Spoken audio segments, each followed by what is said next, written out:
7, 6, 5, 4, 3, 2, 1. You'll never have the sacred stone. Oh, this you crazy mother.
fingers down my spine. Girl, you look mighty fine. Won't you rub your fingers down my spine? Girl, you look mighty fine. Won't you rub your fingers down my spine? Girl, you look mighty fine. Won't you rub your fingers down my spine? Girl, you look mighty fine. Won't you rub your fingers?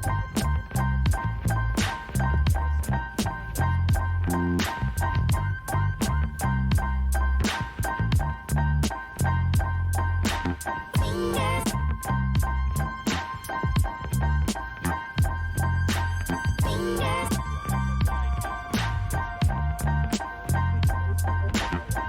Fingers down my spine.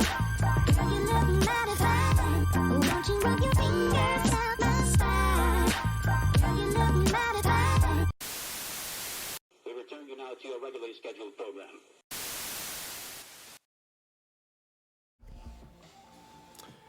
Hello, everyone. Sorry, I'm still getting a little situated here. Because 10 minutes wasn't enough, apparently. Man, this is at a weird angle, too. Mostly because I can't find my mini tripod, even though it didn't leave this room. That's how the mooring's going. But that's okay. Welcome. I hope you all are having a great Sunday afternoon or evening, wherever it is you're tuning in from. Today, we are going to be heading back to our weird-looking horse paint by numbers.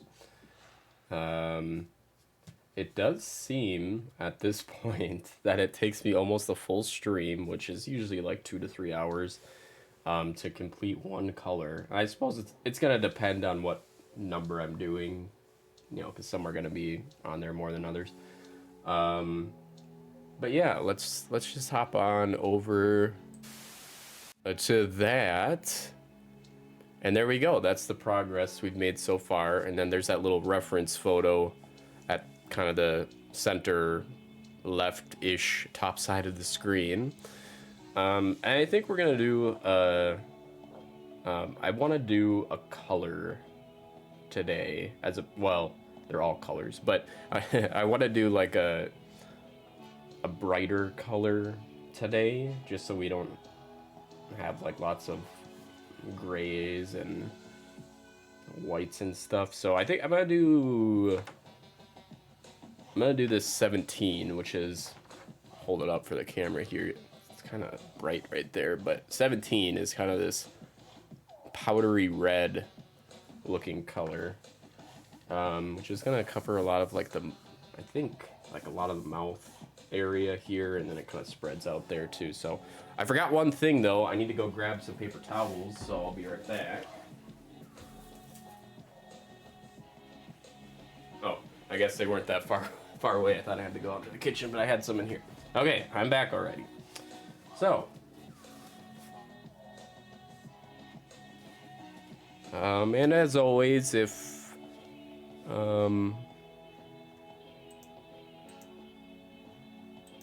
the sound is a little quiet or too loud or something, let me know, because I never know with this setup, because it's not quite ideal. I can't quite reach my mic where I'd like it to be with my with my traditional gaming setup. So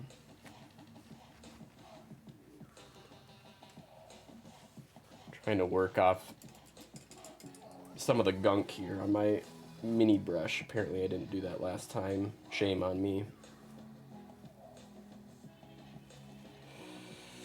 Gotta keep your brushes clean. Okay, I think that'll do. So, number 17. That's what we're gonna head into.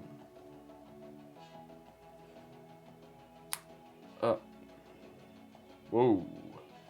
Okay. It like Okay, so this one's super full, and it opened with like a huge ribbon of paint, like almost spilling everywhere. So I gotta be careful with that. Okay, that was interesting. There's a lot. This one's really full. I don't know if they fill it based on how much you're gonna be using it. I still haven't determined that because some of them seem like they didn't include much paint at all.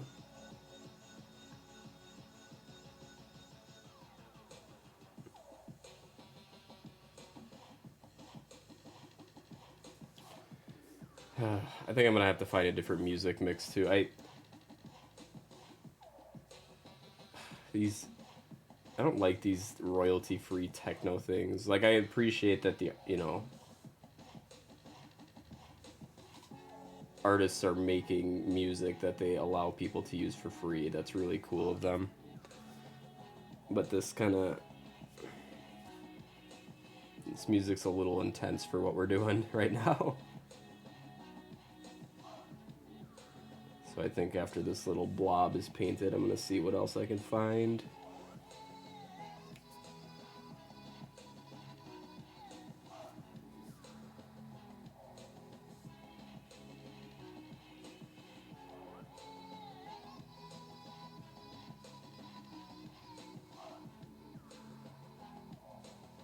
I should have just stuck with the jazz mix. I don't know why I wanted to get fancy.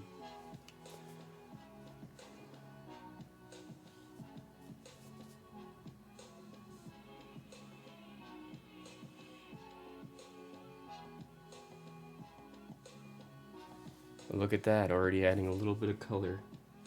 Looks nice, looks nice.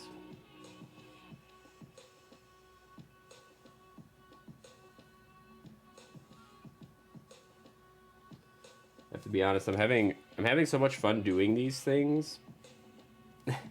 So like my intention was, I got 3 of these things and I thought, well, I'll just do them all on stream. There's this part of me that was looking at my other 2 and I was like, man, like, because this one for sure I'm gonna do all on stream because I think it's kind of fun to see the progression. And Drew made the good suggestion that I could do like a time lapse of all of these, which would be really fun to work on and to have that.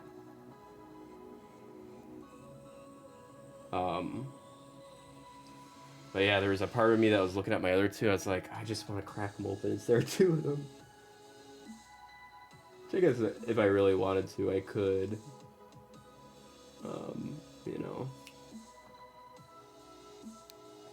But I kind of want to save that Van Gogh one, the one with the smoking skeleton, for stream, because it's very, as Justin said, is very on brand.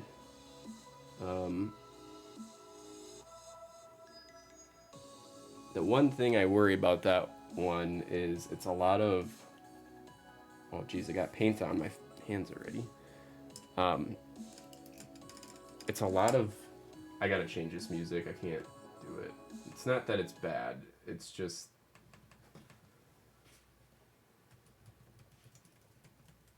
It's not the vibe, It's harsh in the vibe.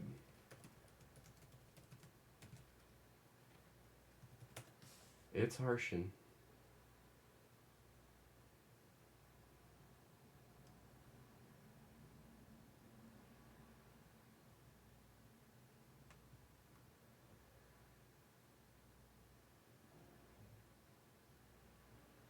Yeah, see, this is what we're going for here, man.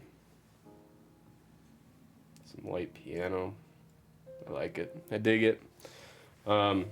Anyway, what was I saying? Oh, the smoking skeleton painting. It has a lot of muted colors. It's a lot of like tans, blacks, grays, whites. Which seems like sometimes those are a little bit hard to pick up on camera. Just I originally was going to do all of these numbers in order, which if I was doing this off stream, I probably would have. Just because I'm kind of methodical like that. But the thing I noticed immediately is because we're working on a white canvas here. You couldn't really tell that I was even doing anything. It looked like I was just rubbing a brush on a canvas without paint. Because it's kind of hard to pick up those fine details with my webcam, so I decided to go out of order so you could actually see a little bit of progress. You'll be able to tell, I think, with the whites once I have most of the rest of the painting filled in, but so yeah, with that skeleton painting, I'm not sure how that's gonna work for a stream. We'll figure it out as we go, but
turns out there's a lot more of these red colors than I thought. It's kind of spread out through...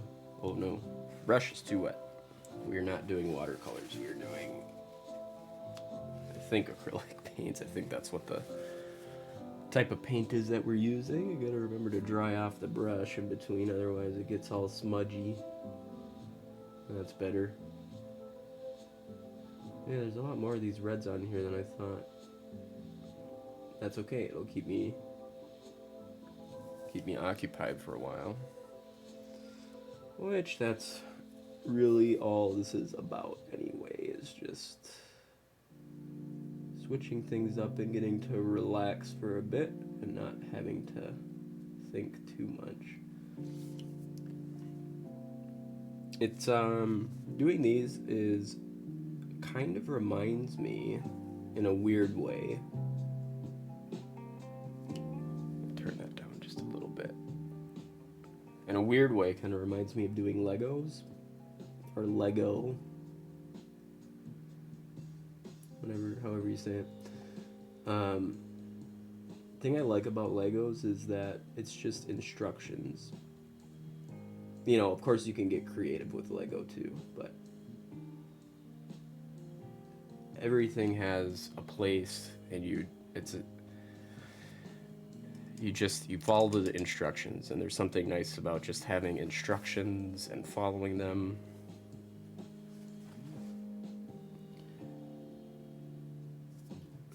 Because nothing else in life seems to really have instructions, and it's chaotic, and you're constantly trying to figure out what you're doing with your life. And so it's nice to just have something tell you exactly what you need to do for a couple hours.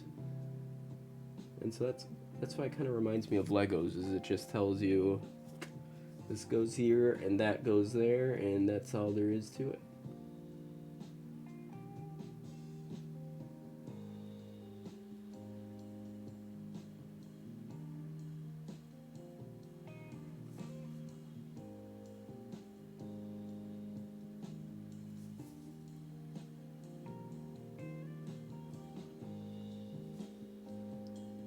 And I can tell I'm slowly but surely, excuse me, getting better at painting within these little lines. So it's good to see some personal growth, even if it's just following instructions.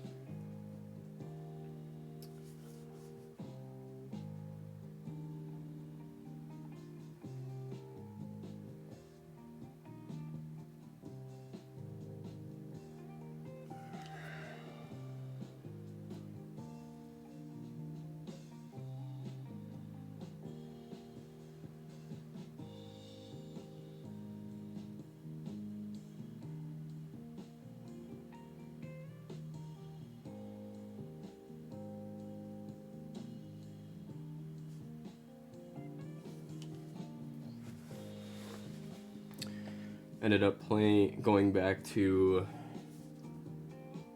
Overwatch, the video game, last night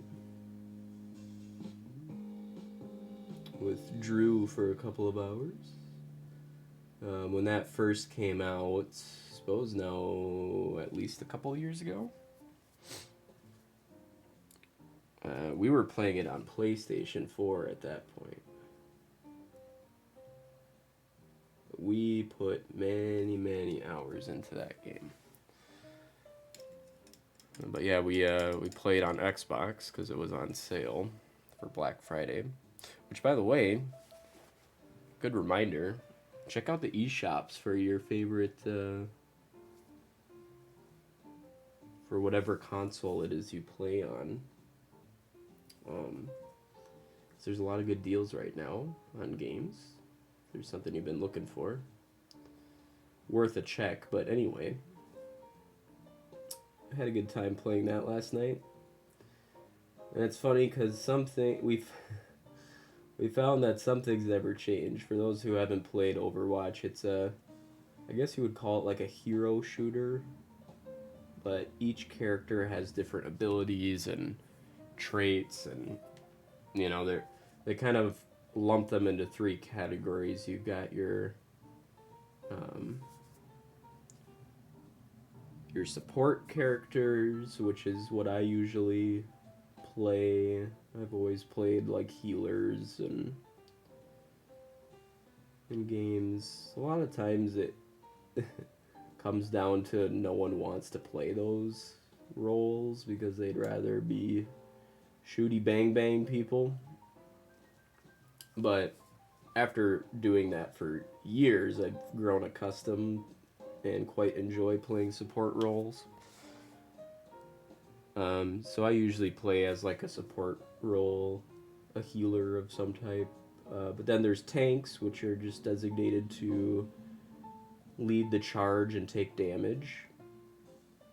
Take aggro away from everyone else. And then you have, I don't remember what they actually call them, but it's the equivalent of like DPS in WoW. So like, just your job is to just do damage. So those are your three main categories. But it's funny playing it because some things never change. You know, Overwatch is not like a team deathmatch type game. It's not like Call of Duty. Not that Call of Duty doesn't have objective-based games too, but it's centers on gameplay that is objective based and team based. So you have to work together as a team to complete a goal before the other team does, or they try to stop you, whatever. And some things never change. It's amazing that the game has been out for as long as it is, and people still they still don't want to try completing an objective as a team, which to me is something that's really rewarding. You get a good team together, even if it's a bunch of random people. A bunch of random people get together to accomplish a common goal. I think that's really cool. But it's amazing the amount of people who are just in it for themselves, whether that's stats or whatever, and overall, you know, I don't experience it too much because when I play, I'm usually with I'm usually with like Drew or someone else. And so I don't really hear a lot of game chat most of the time when I play. But I will say that overall, Overwatch is a pretty toxic community. And I think a lot of it comes from that disconnect where some people are working towards the objective and other people couldn't care less. You know, they want to get the most kills, they want to get the most damage, whatever it is. They've got their own personal agenda, which is a little sad. It's like, come on, it's a lot more fun if we work together as a team to accomplish something. You know, and I guess that's just a personal mentality, and that plays heavily too into me playing support roles because, you know, very rarely am I going to get like a play of the game or anything like that. You know, it's not, they don't really put the algorithms for selecting play of the game does not favor people doing heals or anything like that. You know, or holding a point or anything really about the objective of the game. It's who got the coolest kill streak, or, you know. So the game almost kind of to an extent almost reinforces you to just try and be the flashiest player you can. I don't know. It's a good game though. I mean, it's best if you can find a group to play with, because then you can kind of nail down that whole communication thing, because it's a game that really hinders on communication and timing and making sure everyone's on the same page. But it is a fun game. I'm looking forward to the second one. I think it's supposed to come out next year at some point. That was their plan anyway. Whether that will happen or not, I don't know. But looking forward to it.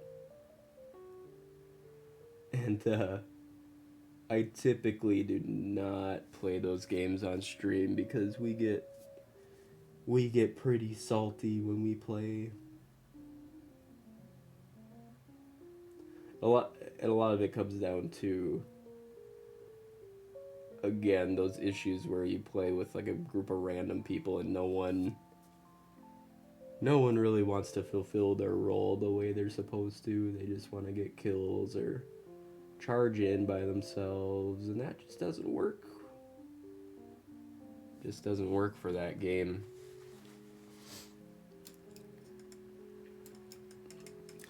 That is kind of one of the cool aspects of that game. You know, Call of Duty, I use that as a reference because it's just kind of a different beast, but it's a first-person shooter. I mean, even with objective-based games, if you have a ringer on your team, a lot of times that ringer can still kind of carry the team for you. Not so much in Overwatch. It doesn't really matter if you're a really good, you know, sniper or whatever. Like, you're not going to be able to carry your team. You're going to have some type of teamwork, which is kind of the nice thing about that game. It's a good thing and a bad thing.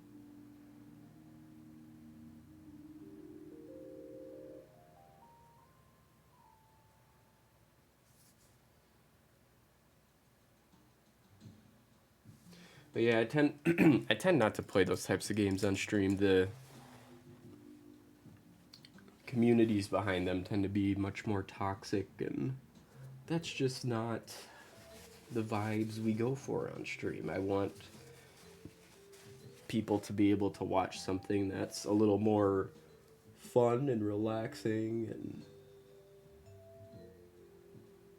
you know, it's not like, I feel like a lot of times too with those shooting games, first person shooters or whatever, a lot of times people tune in if someone's a really good player, you know, because in which there's merit to that, you know, watching someone who's really perfected their craft at a certain game, which I feel I do not fit into that category. I would say typically I'm a little above average, but not, not a ringer by any means. But people tune into those types of streams to watch someone who's really perfected their craft there, or if they've got a really interesting personality, and which I wouldn't say I'm terribly interesting, but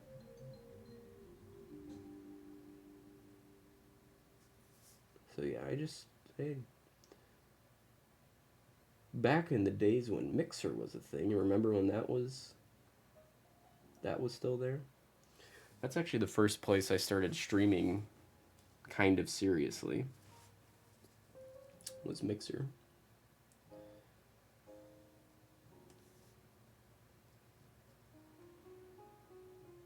That's what I played over there, was first person shooters. I did a lot of Apex Legends, which is a fantastic game. In my mind, it is it's the best battle royale out there. Again, it's just my opinion, but it's very subjective.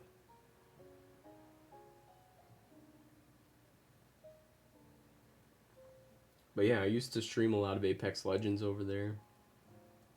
Never really found too much traction. I had a small group of folks who watched me, but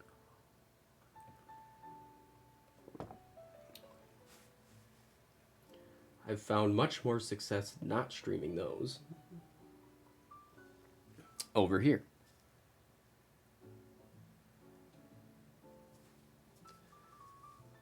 And the nice thing about not streaming those games is that to me, I felt a lot of pressure to win, which kind of makes sense if you're playing a competitive game. I was like, to make the stream interesting, I can't be playing poorly. So there was like that, on top of all the other stress that goes with setting up a stream and trying to be entertaining, there's the added stress then of your performance. Like you feel like you have to do well on top of everything else, which is it's just not fun to me to do that, to have to worry about all those things. So yeah, I'm finding it much more fun to do these types of streams and playing indie games and retro games.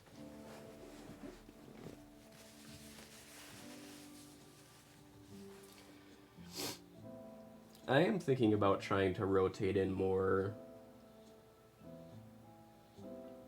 retro games. Getting more of those into the mix. I had an absolute blast playing Oregon Trail. I believe that was last week. That was a lot of fun. And to me, it's kind of nice too to expose people to those games, because gaming history is really something I enjoy exploring.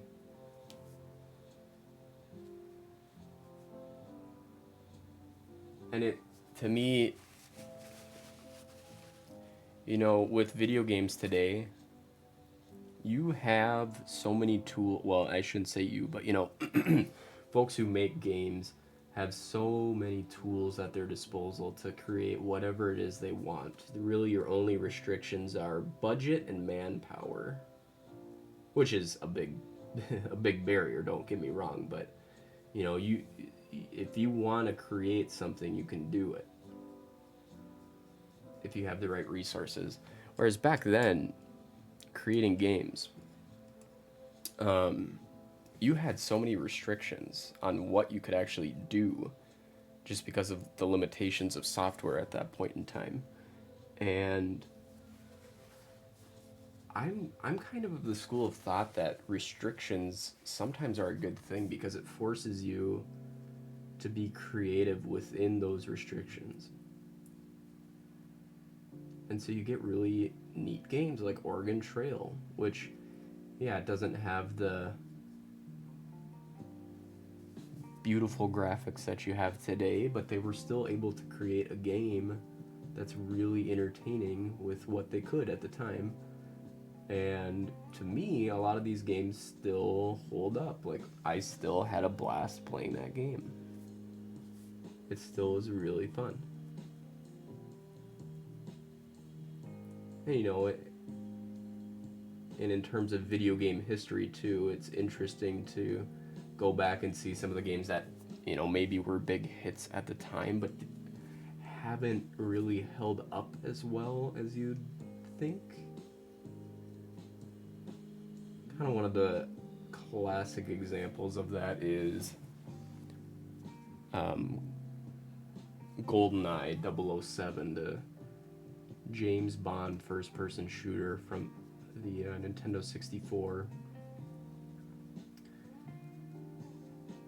And it's one of those games that you can't deny the impact that it had on gaming. I mean, I think it was pretty revolutionary at the time. And I spent many hours playing that game with friends. It was very fun. But you go back and you play it now, and and you can tell, you know, the limitations they had at the time. You know, you compare it to games now, and the mechanics are incredibly clunky, and you know, it had some flaws, but it's still fun to go back and revisit it and to talk about it. But I don't know. I've had thoughts of, you know, kind of transitioning the channel to more of a retro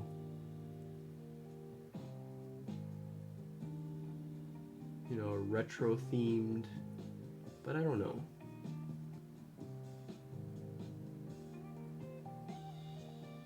It's still fun to dip your toes into indie games coming out. And Justin made a very good point. I mean, he focuses on those, and I think that a big driver of that for him is to get exposure to these games, because they, you know, many times they don't have a huge advertising budget, and you just don't hear about them, but there's still a lot of, you know, arguably, I think, and I feel like Justin might agree with this too, some of the best games coming out are indie games, just because they are pushing the mold and they're telling stories in a much better way than some of the AAA titles out there today that are more they seem to put a higher importance on visuals. But even then, the visuals they're going for are realism. And don't get me wrong, realism in games, it can be amazing. You know, it can be, maybe as Keanu Reeves would say, breathtaking. But even then, you look at some indie games, and they don't go for realism many times, but they still have beautiful visuals. Like the game I'm playing right now, Night in the Woods. I assume you would classify that as an indie game. But I love the visuals in that game. And it's not realism by any means or any stretch of the measure, but they have an aesthetic and they nailed it. And it's a great looking game. I'm really enjoying that playthrough right now. That and Coffee Talk. I need to do a better job of just starting one game and finishing it. But I have a bad habit of not doing that. So we're running a couple of games right now, but two indie ones we're playing is Night in the Woods and Coffee Talk. But they both have very pleasant aesthetics.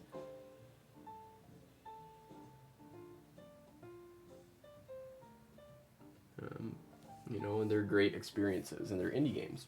So that's I guess that was the whole point there, is there's benefit to playing retro games to remind people of history, and indie games to expose people to new stuff that's coming out that might not otherwise get that type of exposure.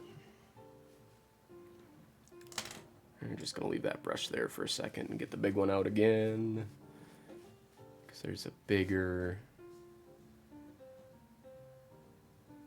17 section up here.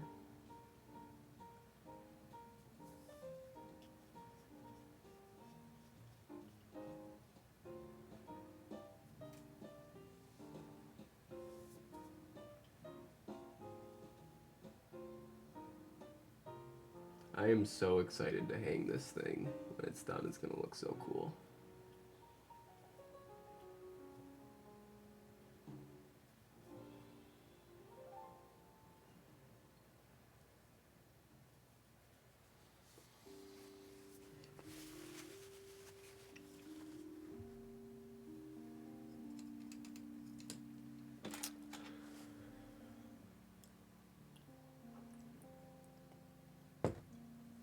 But speaking of retro games, I am looking into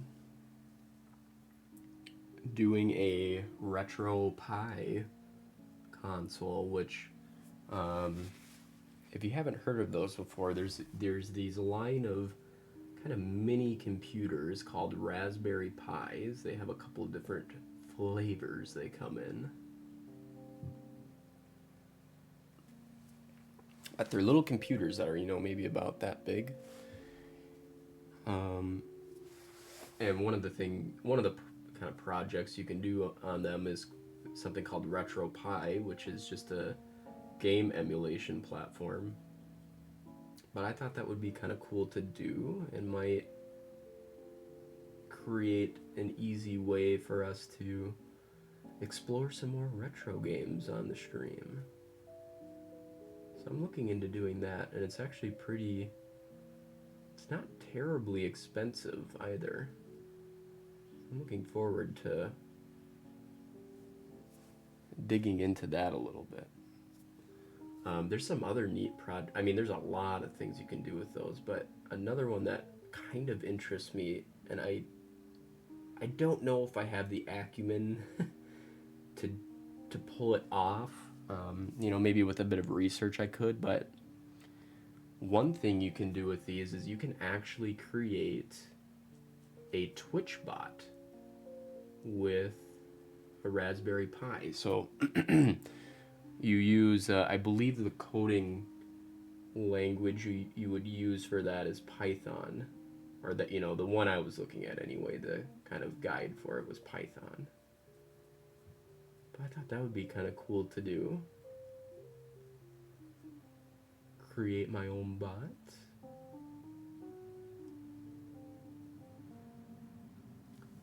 Now I don't know what kind of features I could implement with it. I think one of the ones I saw in the guide I was looking at is kind of your basic moderation, where you can have a word list that, you know, deletes messages or whatever if someone says something naughty on stream. But I thought that might be a little fun project to work on if I have the time to do it, and so we'll see.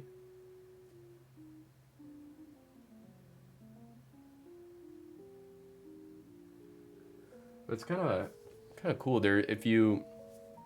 I think a lot of like Twitch and Discord bots are built on a Python platform,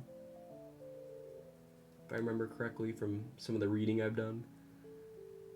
But it'd be kind of cool to, you know, maybe even make like a game bot of some type. That'd be kind of a fun project, because the Halloween bot we had in Discord seemed to go over very well. People really enjoyed that. I had a lot of fun with it too. But that one was actually available through Discord, the company. They provided that bot.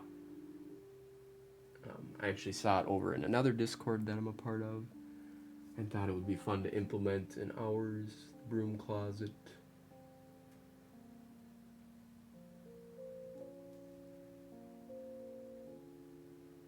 So that might be another fun thing to look into as well.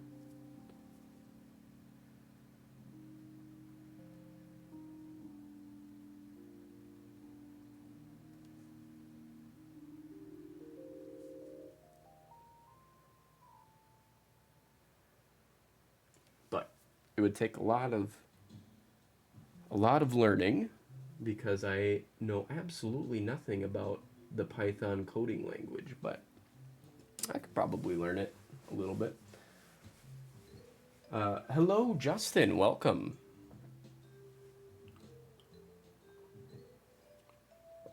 How was your Sunday going? Mine is going pretty well. I once again slept in late. I don't know what's up with me. Usually my body is used to the time I wake up during the week, and I naturally just kind of wake up around that time, so like 7, 8, 9-ish. I don't know, these last few days I've just been sleeping in. Maybe I just need to sleep. I'm never sure what I think of Discord bots. Halloween one was good, as it was time limited. Yeah, Discord bots, I think if you keep them in a pen, so to speak, they can be fun or useful. The ones I don't like are when they're like in every single channel of your Discord and are constantly pinging, either, pinging people or disrupting the flow of a conversation. Like, I'm not a terribly big fan of like I can't even remember the name of it, but the one moderation bot I have, it originally did announcements for me, which I think you have the same bot, Justin, or you did for a while. But there is value to automating things, but it also takes away personal touch. So like that, when it would do go live announcements, number one, it was very late. It would sometimes be like 10 minutes into my stream before it realized I was live and then send out a ping to everyone. But it also takes away that personal touch, which I'm not a fan of. And then where it's like in the all the chat rooms saying this person leveled up because they chatted a lot. And it's like, I get why they have those features. They want to, increase engagement on your Discord, but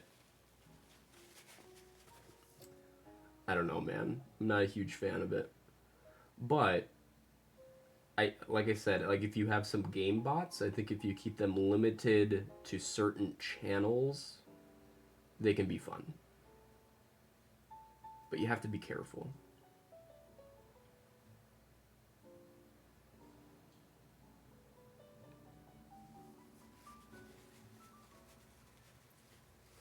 Some of them seem to run amok, get a bit cluttered, intimidating to the uninitiated. Me 6, yes, that was the one. I killed it for go lives for that reason. Yeah, I agree with both of those statements. Yeah, like you... So I've been in some Discords where even they do have some of those game bots. Even outside of the Me 6 one. And yeah, it's like getting started on it sometimes is really tough unless your community sets up good like instructional guides or like a quick how-to on how to use it. It can be really intimidating to jump in on. Like even the Halloween one, like I tried my best, but I'm not a huge fan of Discord's pin function, how it works. I kind of wish pins worked the way you would think it works, where it actually is the first message on a channel, and that's what you see every time you hit that channel, as opposed to having to actually flick to the side and then check for pinned messages. I don't like that, because most people aren't going to think to do that. If there was a way to actually pin it in the main channel and say, here's like your quick guide for how to use this bot or these instructions. That would be much more useful, I think. But it doesn't work that way, so yeah, bots are interesting. But I don't know if you were on when I was chatting about it, but I was talking a little bit about Raspberry Pis, which are really fascinating to me. They're just the little mini computers. And there are some projects out there where you can create chat moderation bots with a Raspberry Pi. So I'm kind of investigating it a little bit because I think that could be a fun project. I would probably use it on Twitch, maybe, as opposed to Discord. But you can set it up to do simple things like word, a banned word list, things of that nature. But it would require me to learn Python, the Python language, which I currently don't know anything about. I know that it can be a very powerful language if you know what you're doing. I think a lot of it is math-based too, which I'm not terribly good with, but we'll see. Discord seems to have blown up in 2020 and they're fixing functionality on the fly. Why do that through Raspberry Pi rather than on your PC? I agree that, yeah, it has blown up. I think largely because of the pandemic, because people find themselves at home now. They want to connect with people, and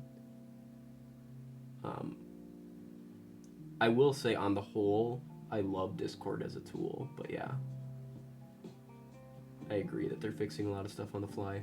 One of the benefits to possibly doing it on a Raspberry Pi, because I think I could be stating this incorrectly, but I think how it works is to have the bot functioning, it needs to be on all the time, or rather, I think it works better if it's on its own separate device.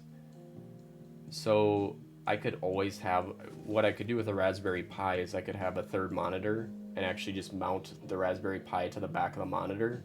And it's not very obtrusive, it's really small, and so it's running all of its programming and stuff in its own little space and not eating up any CPU or anything from my streaming device. And it's just kind of off to the side and I can monitor it separately from everything else. I also think it could just be kind of a fun project too. Just, for the sake of doing it. But like I said, I could be totally wrong on that, and it might be just as easy and unobtrusive to do it on my computer.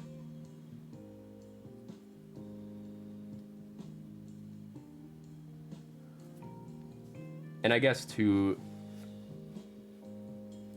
I guess I kind of said that already.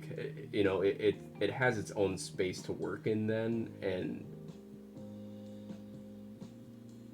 isn't sucking any processing power from my streaming device. It's doing it all on its own little place. But yeah, I'd have to look into it more. But what I am planning on doing first is a RetroPie build, because I would like to try doing more retro games on stream, and I think it would be nice to have a little emulation device to accomplish some of that.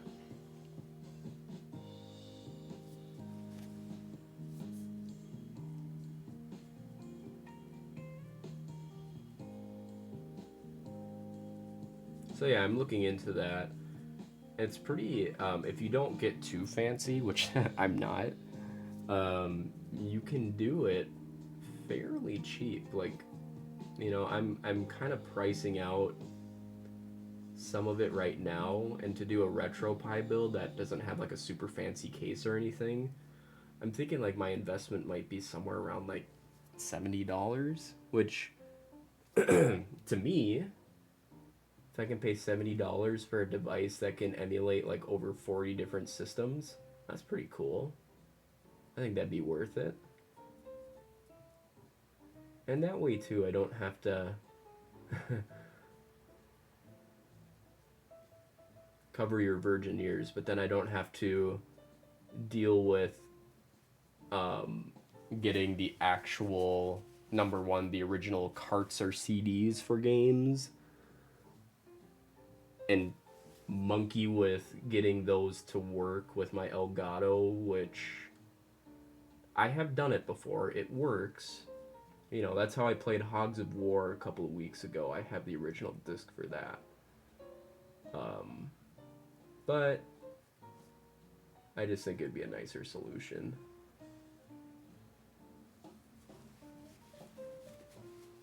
Oh no, I'm in trouble now. Yes. The Bezos police will be after me soon and destroy everything we've worked for. I like the idea of tinkering with one.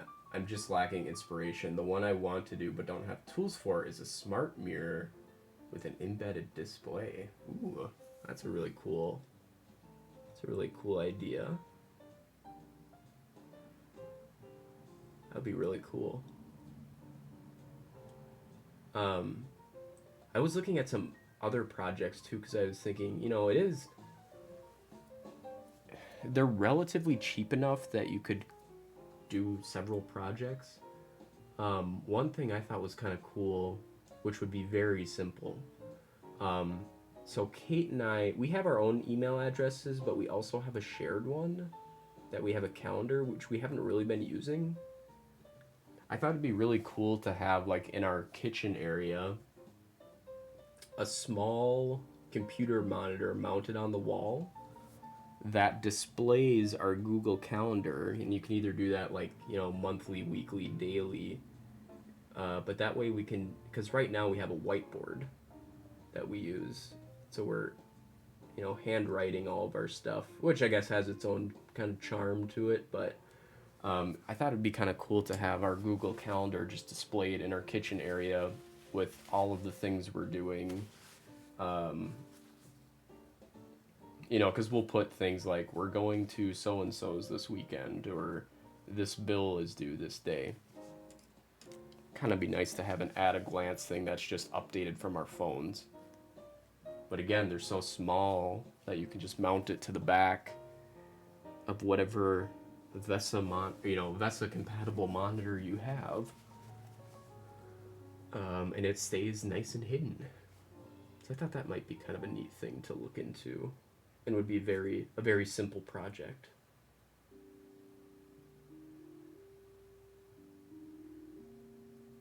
And it likely wouldn't require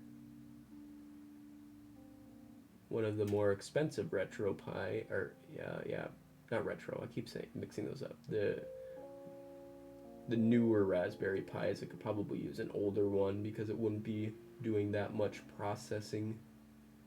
It's just updating a calendar at that point, so it would be pretty easy task for it to accomplish. Just need to connect it to the internet, essentially, and display a screen. Have you seen any of the lower powered, cheaper Raspberry Pi alternatives? So are you talking about the Raspberry Pis that are the older versions, or it's like a totally separate platform? Because those I'm not familiar with.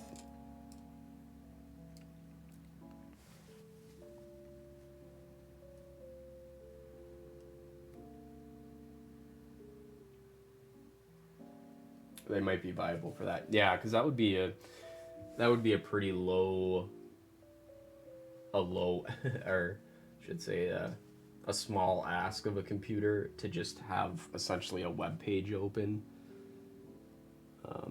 and not fall asleep. I think I could probably manage that. That seems like a fairly simple project. Okay, we're gonna flip this bad boy because I think we've gotten most of the 17s on this side. So we're gonna do a quick flip here. And you are now viewing our horse upside down.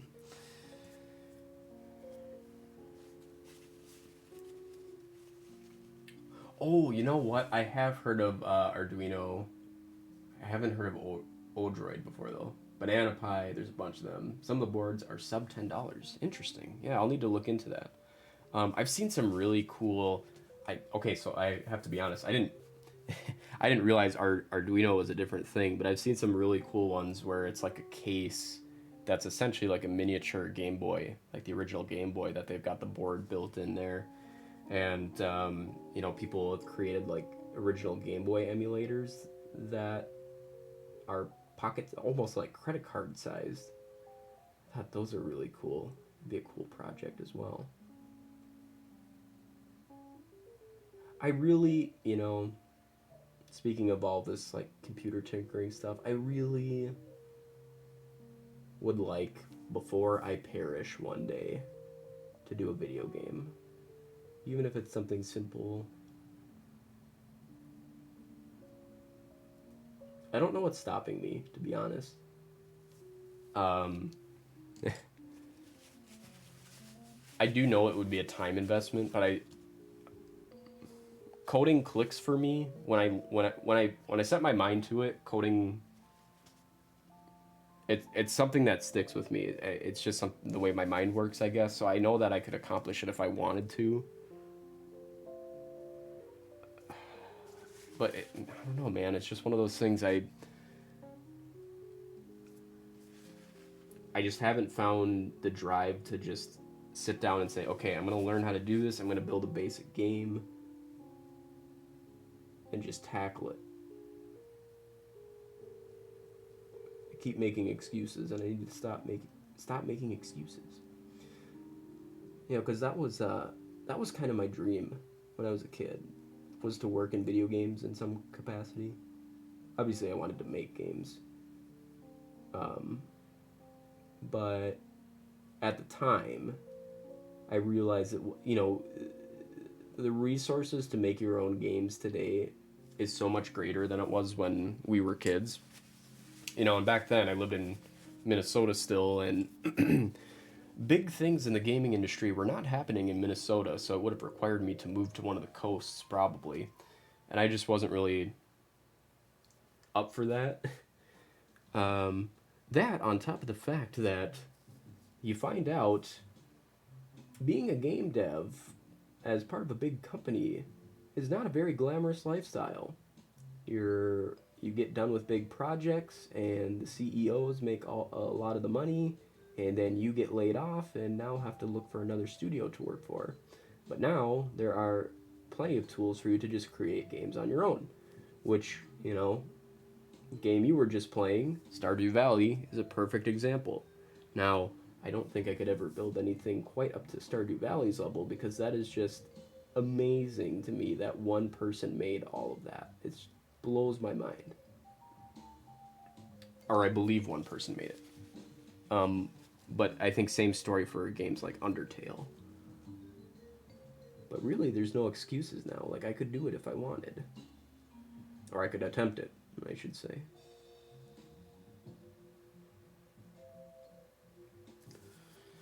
But one day, maybe. Let's see. Smaller form factor, lower power. Oh, well, that might be worth it then. Have you ever heard of Shank Mods? Makes Nintendo Wii's in handheld form using original hardware. I have not heard of that. Nintendo Wii's in handheld form. That's a neat idea. I haven't seen that before. I have, well, maybe I have and I just didn't know that's what it was called, but I have seen some, quote, hacks that people have done to create smaller form factor Wii's, some of which were handheld, so maybe that was the same thing, and I just didn't know that that's what it was called.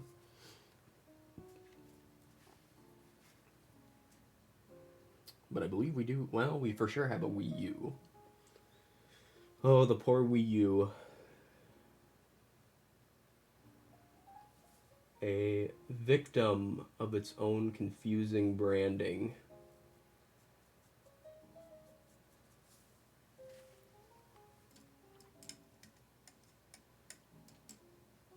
Hello, Chudley. How's it going? Hope you're having a good Sunday. And yes, it is a horse. The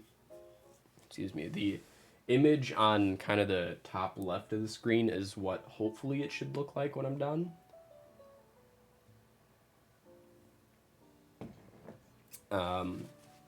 It is slowly taking shape. And I've been working on it exclusively on stream. I was talking earlier about how I just look at it and I'm like, man, I want to work on it more. But no, I want to save this. I want to for sure save. I have 2 other paint by numbers that I'm going to work on at some point. But this one for sure I want to do on stream just so everyone sees the progression. But I really had to summon my willpower to not crack the other ones open and just start working on them because they're fun. It's a fun thing. Like if you've got an hour or 2 free time, it's just a really fun thing to work on. Helps you take your mind off things. Oh man, I need my hanky. Drew and Sarah always make fun of me for using hankies because the concept is kind of gross, but I do it because my I believe that I'm allergic to the fibers in Kleenexes because every time I use them, it just makes me sneeze even more than I already am. The one thing I am desperate to do in some form on Twitch, interviews with game devs, either on stream or recorded. That would be really cool, Justin. You should try reaching out to some folks, because I think you might be surprised by who would respond, because I feel like you could probably get some indie devs who would be willing to chat with you for a little bit, and I would be down to watch that. That would be so cool. Think devs are such interesting people, meeting creativity with technical and business constraints. Yeah, that would be really interesting. I'd love to see that. It's so detailed, looks hard. I don't know. I joked earlier, Chudley, when I was working on this, that this is like art for people who are not artistic. I just don't think my brain works that way. I'm much more of a logical type person. So for me, this is perfect because it's literally, you have number 17, and number 17 goes into the spaces that says 17. So for me, this is like a perfect way to do, quote, art, without being particularly artistic. How big is this? Gosh, I don't know the exact dimensions, but it seems like it's about 2 feet in height and maybe about 18 inches wide. That's kind of what I'm thinking. Somewhere around there. So that's a fairly sizable canvas. I'll put my hand on there to give you a little bit of reference. I don't have very big hands, but that's about, if you think of approximately an average male's hand on the painting, that's about what you get. You have been asking around. Ooh, well, I'm excited to see if you get any takers. Oh my god, did your dad also have a handkerchief and other people think it's gross? I also used one growing up. My mom hated it.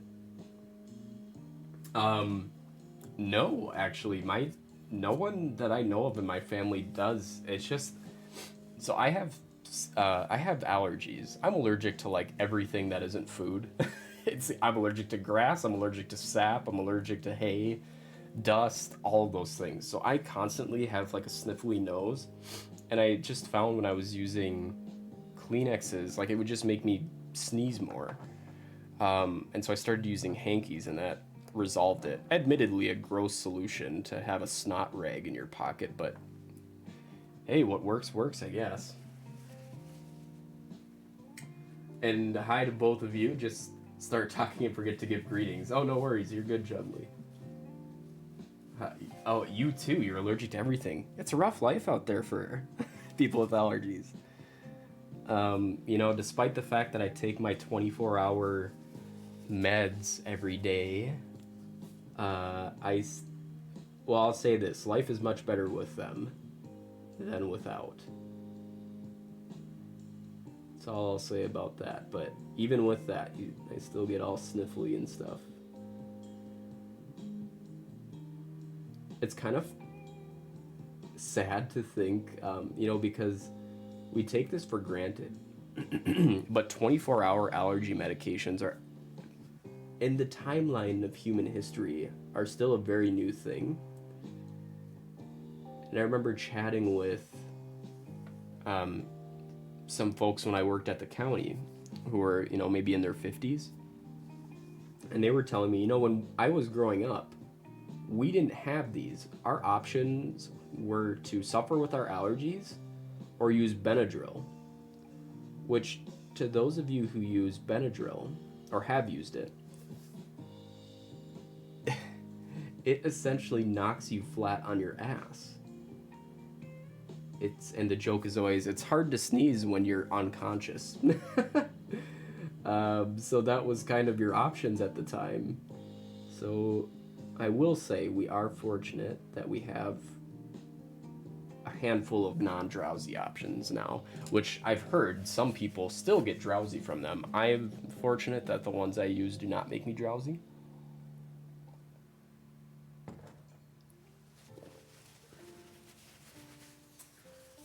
Hello, oh my Globey. How are you doing today? Welcome to the stream. We're just painting this horse. Slowly but surely.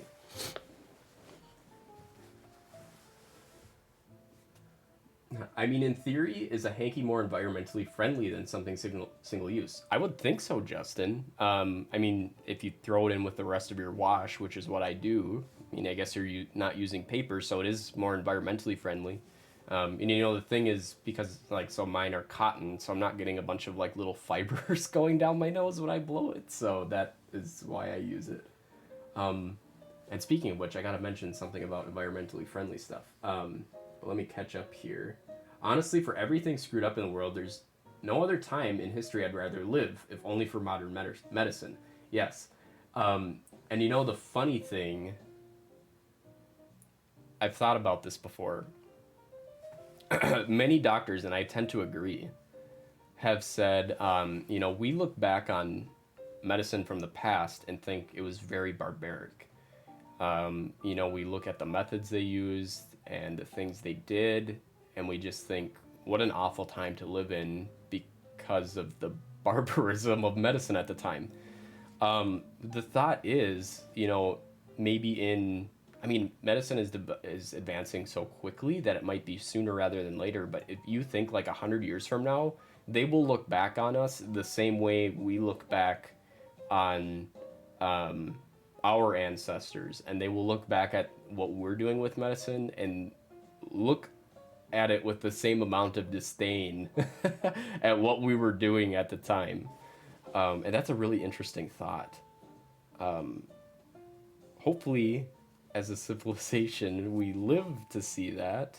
Not us personally, but our species survives long enough, because who knows with how things are going in the world. But it's an interesting thought. I've had to take so much Benadryl in my life that I can take one and it doesn't do anything. It takes two to get me tired. Benadryl still, if I'm having a trouble getting to sleep, I will use Benadryl as a sleep aid. And in fact, they sell it over the counter sometimes as a sleep aid, which is interesting. So pro tip, if you ever are looking at something that says sleep aid in a little cardboard carton that comes with 10 pills, and it's diphenhydramine, just go and buy the cheaper bottle of Benadryl, because it's the exact same thing.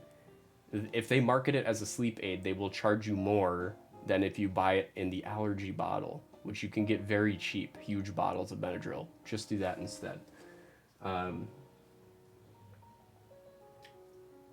That's so cool. Yeah, I'm digging it, Globey. Sorry, my eyes are bad. Globally, I think is how it is. Yes, and that's something to be excited for, hopefully. What I was going to say, though, Justin, on your comment about being more environmentally sustainable, Kate and I recently on Etsy, supporting small businesses and whatnot, we purchased this pack of 25 reusable paper towels. And essentially, what they are is they're just little cloths.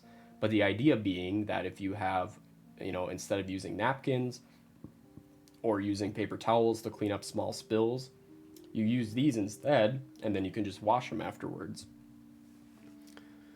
So I've started using those, and that I think it's kind of a neat idea.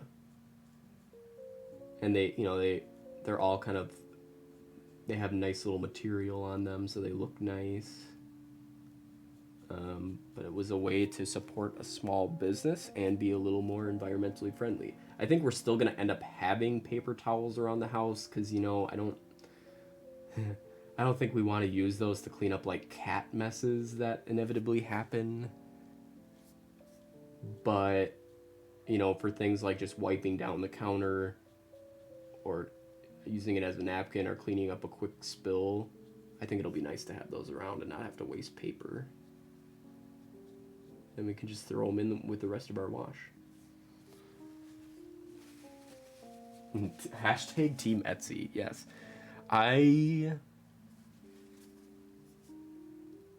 Much like eBay, I have to control myself when I go on places like Etsy.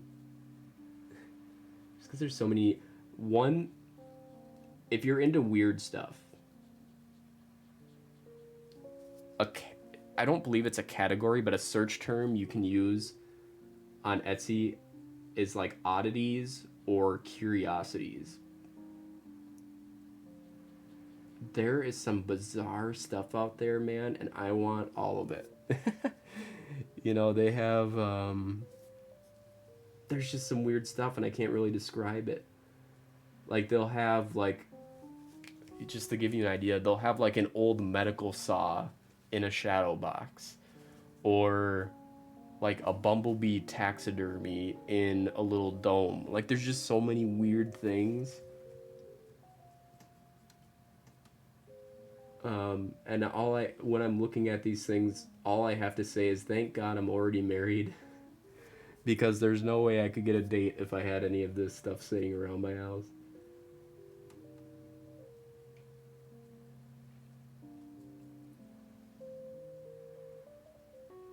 But I really dig that stuff.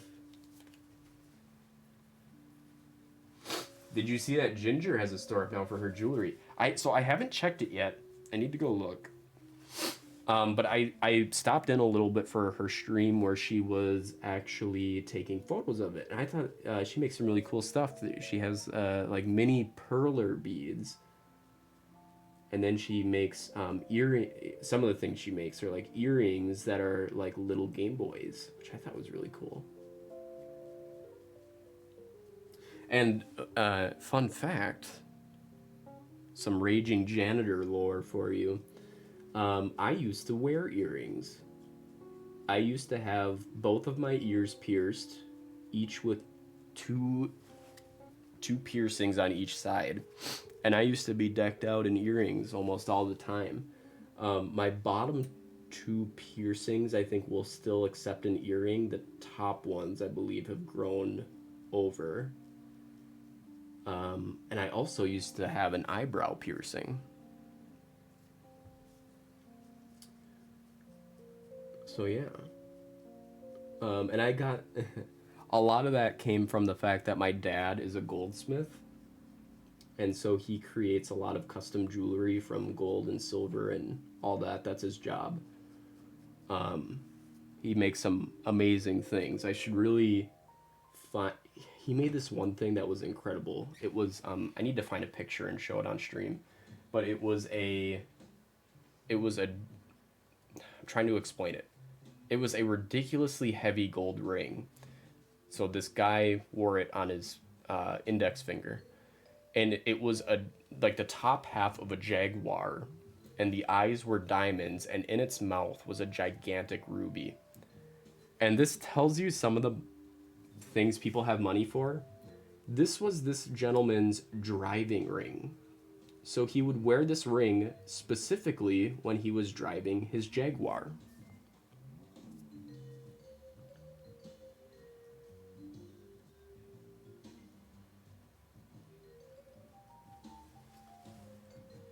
Ooh, that's cool. I'll have to check it out. Yeah, I gotta check it out too. I like all the fandom stuff and all the D&D dice. Oh, don't get me started on dice. If that is one of those things that can get out of hand really quick because there's so many cool D&D dice out there. Nice. I couldn't pull off the look myself, but kudos. Why don't you have ear piercings anymore? I do still have the holes. I just haven't worn them. I don't know. I was thinking about starting again. I just need to find some ones that I like.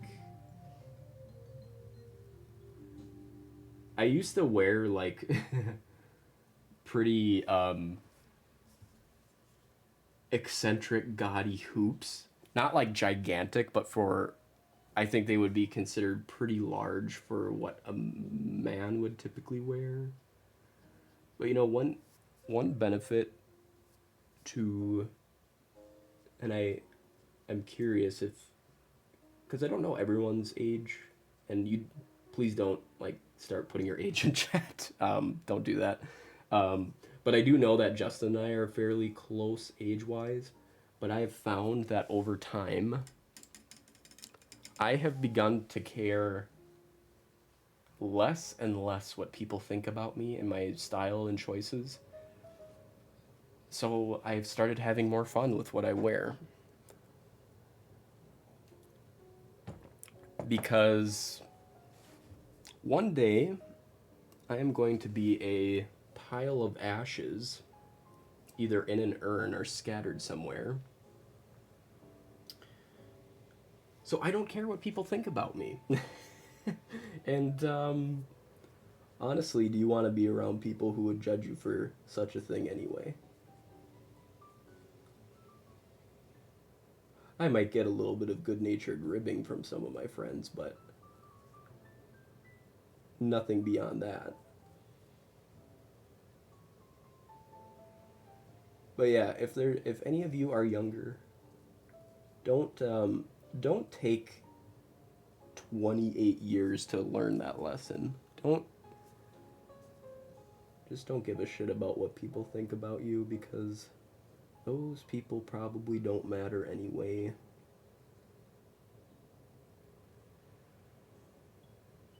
I'm trying to think, there was a Dr. Seuss saying about that.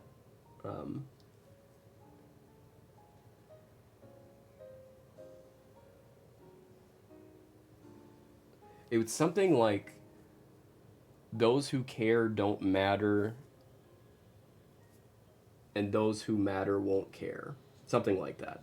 I'm probably wording it less eloquently than he did.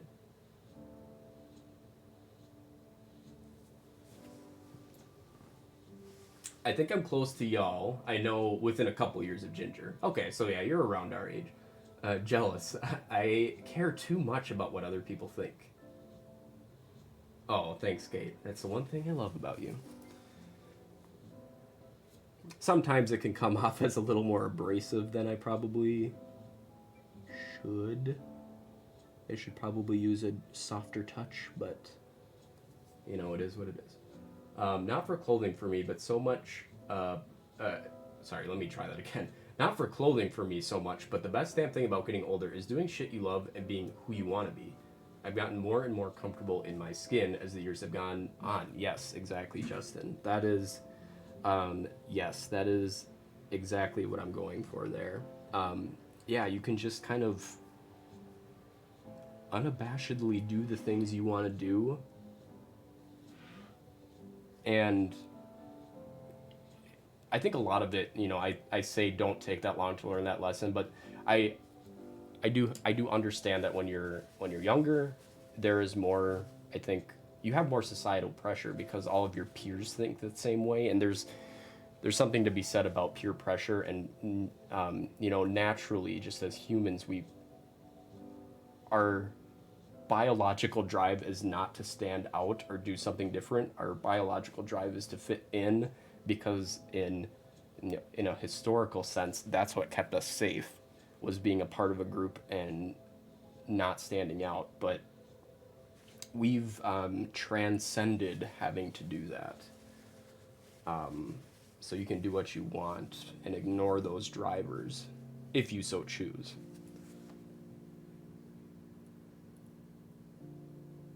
The people that matter don't mind, and the people that mind don't matter. There you go.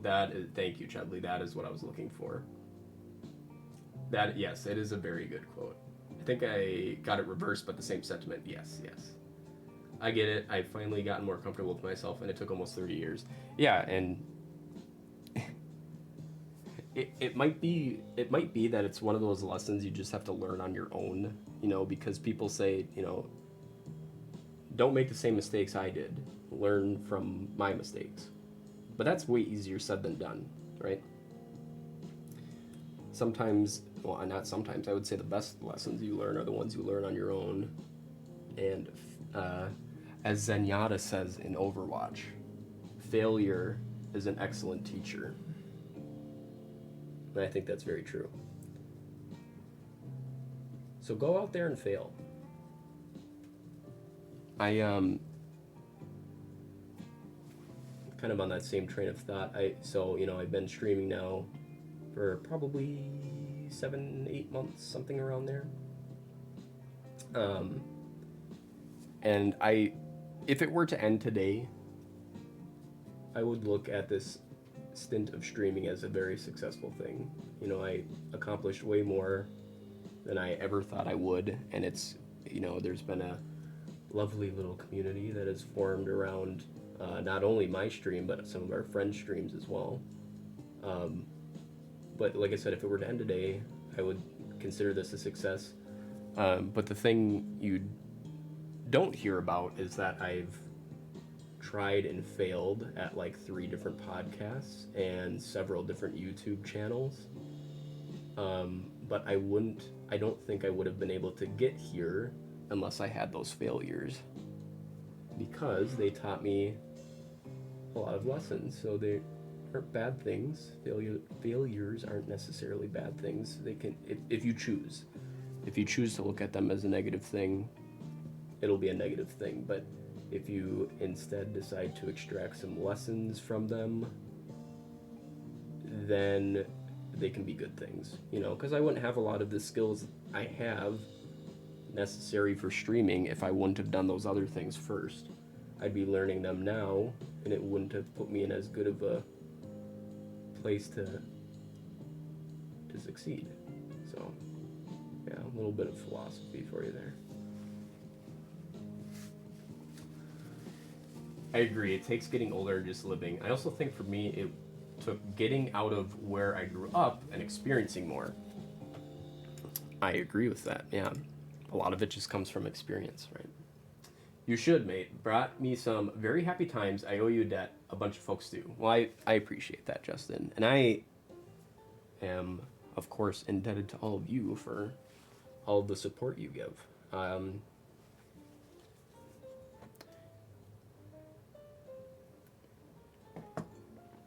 It's just, I don't have words for it. The community is very supportive, and it's like having, I don't know, it's like having a little friend group. But everyone is very supportive, and it has made me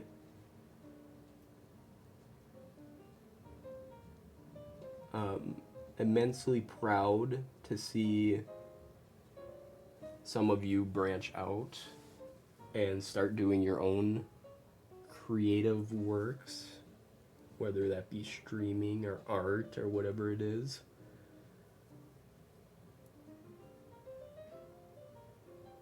And not to overstep, but I almost feel like a proud dad sometimes.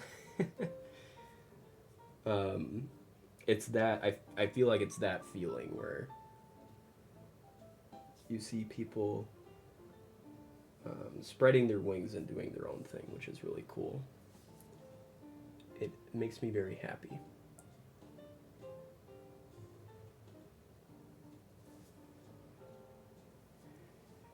And the thing that I look back on that's really funny is the start of the community kind of all came to the Turnip Exchange, right? because that's where a lot of the original folks on the stream came from originally. And it's just kind of interesting to think, like, you know, what would have happened if I wasn't streaming that night? Does it mean that none of us would have met and, you know, it wouldn't have happened? Or kind of the whole, I guess, butterfly effect thing. But it's an interesting mental exercise.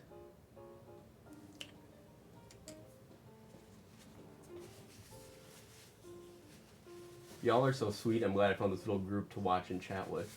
Yeah, it's I agree. That's all I can say. This community has been exactly what we needed since COVID began, and we've been at home. Not overstepping at all. I wouldn't have gotten onto Twitch if you hadn't been on Twitch, and I wouldn't have started streaming if I hadn't enjoyed your stuff so much. Well, that's very nice of you, Justin. That just reinforces what I was saying. Seriously, just seeing y'all be so great to each other is just so awesome. There's enough crap in the real world. It's nice carving out a corner that isn't. Yes. And again, I owe a lot of that to you all, because I think you find, and I'm sure Justin can speak to this as well, if you curate your community in such a way that you have positive folks there, or, you know, just good folks in general. It doesn't always have to be positive. You can be sad too, right? But you know what I mean, just good-natured people. That tends to draw in other good people. And I think the reverse is true too. If you have a toxic community, you're going to draw in more toxicity. So it isn't, what I'm saying is, it isn't just on my account that this particular wedge of our community is positive. I owe that a lot to the people who hang out and chat and are good folks, because that makes other good folks feel comfortable to come in here and hang out.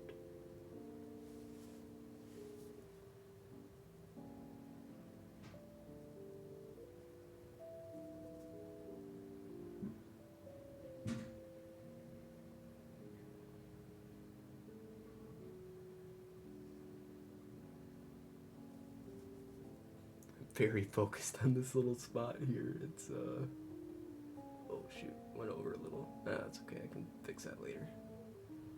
This is the nice thing about this, is I can just kind of, once it dries, I can kind of fix some of these little imperfections. That's okay, I'm not going for perfect. I'm going for presentable. I think I can manage presentable.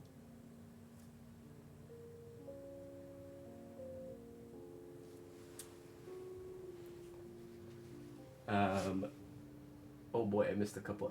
Sorry, I was really focused on that section, and I missed a few things. So, you, most of you probably are familiar with Sarah and Drew, who hang out and chat. So they were watching last night, and during the stream, they sent, they were taking Snapchats of me on the TV and putting Snapchat filters on me, and it was really funny.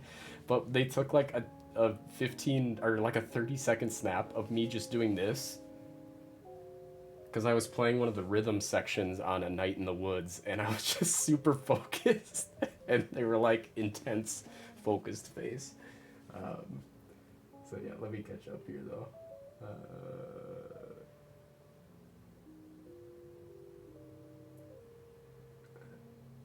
Justin, love your streams. Yes, we love your streams.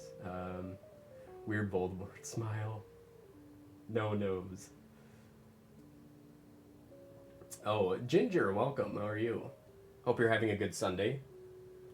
Mate, I took that lesson from you honestly. It was the best advice you gave. Thank you. Yeah, that's speaking of good people, Ginger, welcome. Y'all are the best. That's all. Thank you. No, you're breathtaking. Can you believe that Kate had not seen the You're Breathtaking video until last night? because I made a reference to that, and I could tell she wasn't quite picking it up. And so I was like, "Have you not seen that video?" So I had to show her. It's like one of the best memes, one of the most wholesome memes you could imagine. I don't know how to find the rainbow heart hands. I remember your death stare in Mario Kart. Yes, iconic moment on the channel. Me staring into my camera, full camera, for probably a near minute and a half before I realized that I did not have the game up. And if I remember correctly, I was like, "It's too late now, because we're on the last lap. I can't take my hands off." So I'm just gonna keep staring at the camera till the end of this one. Yeah. Mistakes sometimes breed some of the best moments on streams.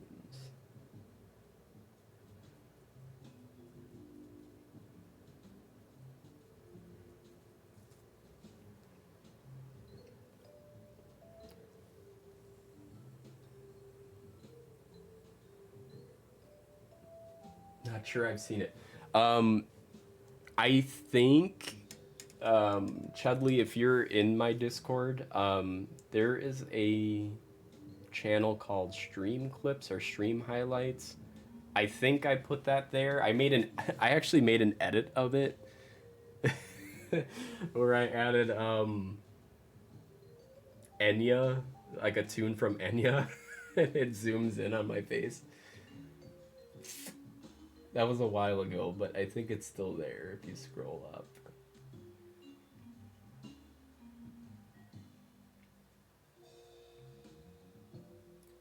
I know there has to be more of this pink on here, but I can't find it.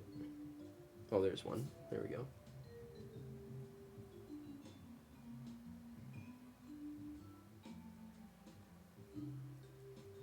But yeah, like you were saying about that advice, Justin, that is...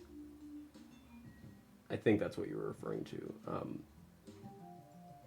To anyone who's interested in streaming, the most important thing you can do when you're starting is to not be afraid to curate your community the way you want it to be. That doesn't mean like overstepping and banning everyone in existence, but if you want, it's best to encourage good, to create an environment for good people to flourish and to not accept,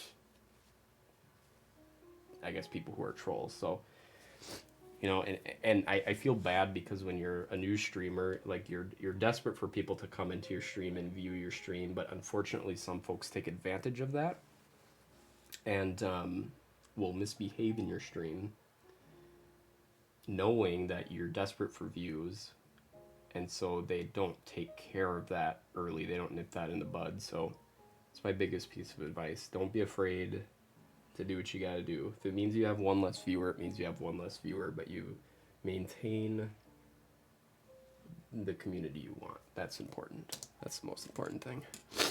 I'm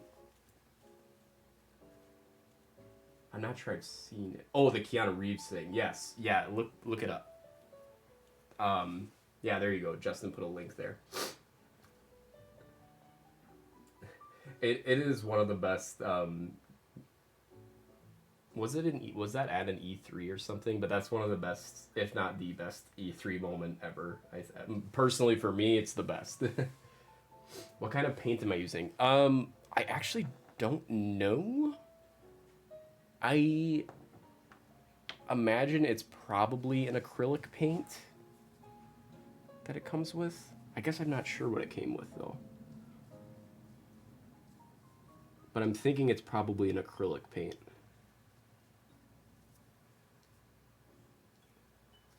But to be honest, I don't know a lot of different types of paints, so it could be something else. I do know it's not watercolors, as you can probably tell.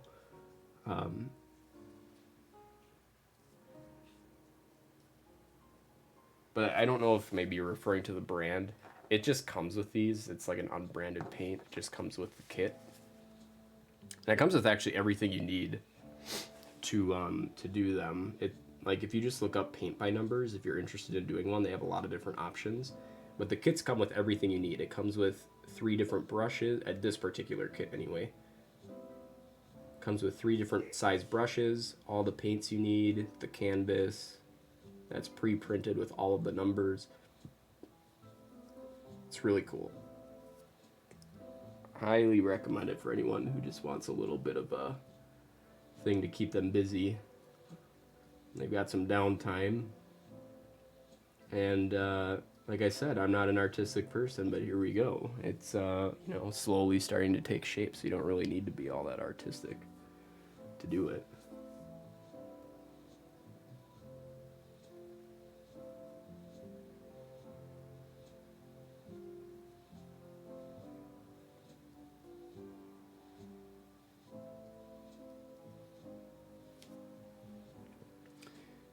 And I think the original estimate I made is that, you know, maybe it'll take me about 10 hours. I'm thinking it's going to take me longer than that. That's okay. Just means I can do more of these streams. I'm okay with that. It was E3 last year. Cyberpunk 2077 is finally out soon too. I'd love to see you play it. I feel like I am gonna be playing Cyberpunk at some point for sure. I don't even know how to get like your Switch stream on a computer. Everyone does that, but I have no idea. Yeah, I could kind of tell it's not watercolor. Figured some kind of acrylic. Yes, the possibly one of the hardest parts of a stream is just getting started. Getting all the equipment you need to start. But yeah, like what Justin said, the thing you'll need to get started if you want to do something like Switch, I would say on the whole, if you just wanted to get going streaming, the easiest thing is to stream computer games, because there's software that you can just, you know, natively pick up that game feed into the software without anything additional, which is what I do when I play computer games on stream. But if you're going to do a console, so any console, Switch, Xbox, PlayStation, you're gonna need a capture card. The one I use is an Elgato, and I actually have a slightly older version. And the reason I have this older version is because it actually has composite outputs.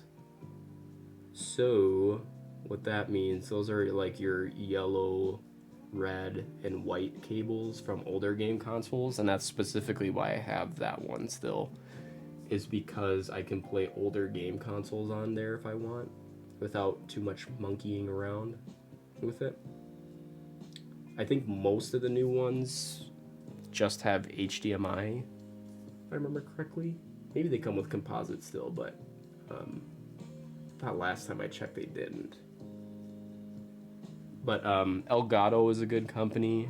I think that's the one that a lot of folks use. That's what I use. They're pretty well known. There are some other ones out there, but I wouldn't highly recommend going with like the off-brand ones on Amazon, because it seems like there's mixed reviews on them. I think if you're gonna stream, a good capture card is something you don't want to skimp on. And the other thing I usually recommend is, if you have the option to invest in a little bit higher quality audio versus video, I would go with higher quality audio. My reasoning behind it is, and you know, this might be a flawed train of thought, but in my opinion, people are willing to sit through a stream that the video quality isn't perfect, but the audio is good. But people don't want to sit through a stream where the audio sounds bad, because it's grating on the ears if something doesn't sound very good. That's just my thought process behind that. So I always recommend upgrading your audio first. Get yourself a nice, and you don't have to spend a whole ton to get a decent audio either. There's some good entry-level mics that'll do the job for you. I have a Mac and I don't play many computer games. Justin uses Elgato. They're the best and the priciest, yes. But if I did anything, I'd want to do it with Animal Crossing. I'm still working, but I want to get where I can do stuff like Justin with fun games and giveaways. Does that plug into your phone too, like for Among Us and stuff? You, I believe, can do captures off of there, off of your phone if you have the correct ports or the correct cables. So I think you can. In my opinion, it's easier to just play Among Us on the computer, which I think you could still do on Mac, because I don't think it's a particularly process-heavy game.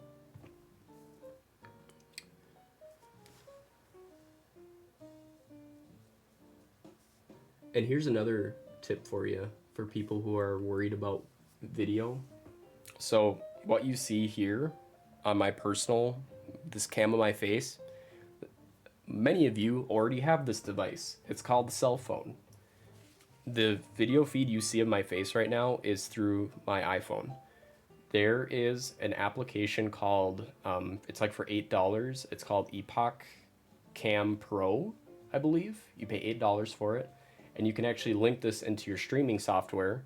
You can either do it wirelessly, which is less reliable, or you can do it with your charging cable. So I use my charging cable, plug it into my computer and into my phone, and I can actually use it as a webcam source. So you probably have a decently high quality webcam in your pocket right now.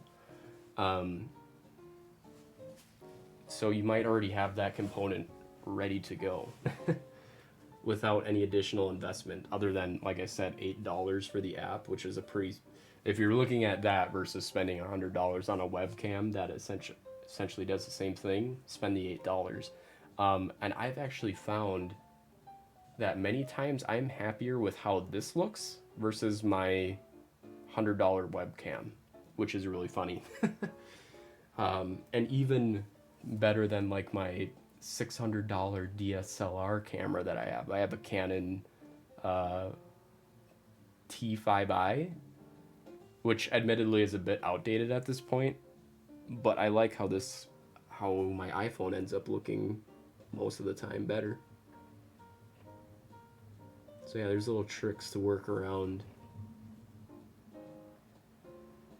hardware dilemmas that you can cut some corners on and still get some pretty good quality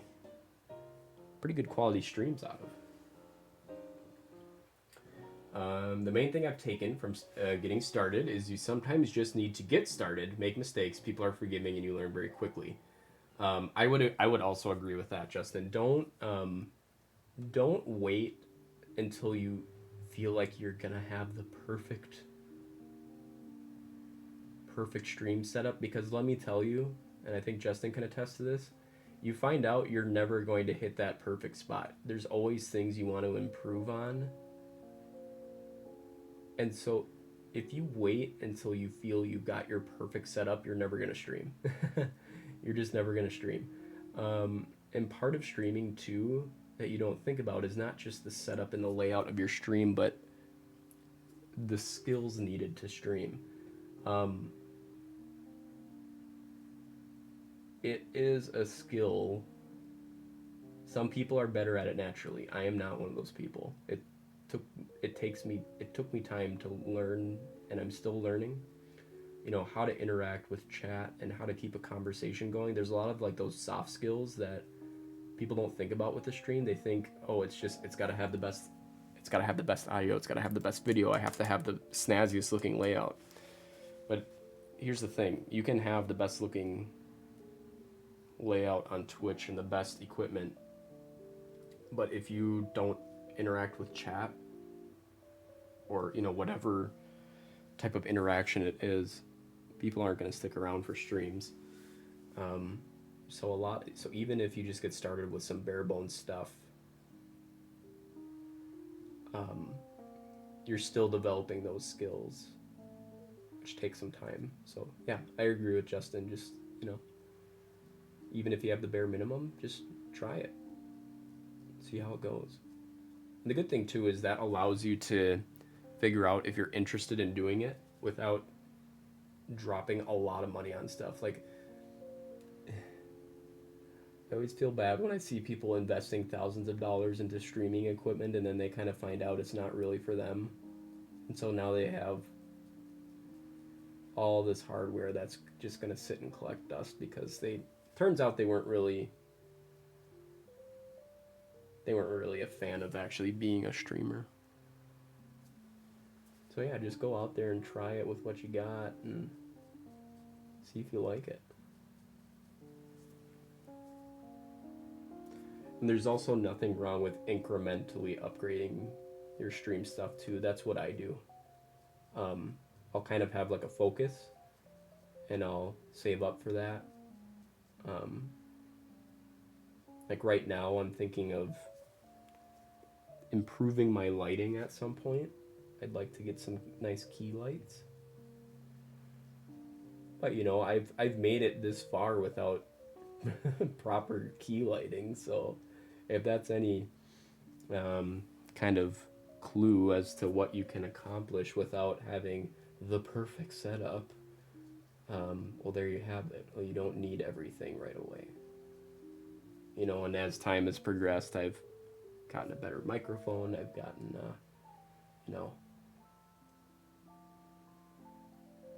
other upgrades that I can't think of right now, but I know I've done other upgrades. But yeah, it doesn't need to be perfect. The most important aspect of the stream is the person sitting on the other side of the camera, in my opinion.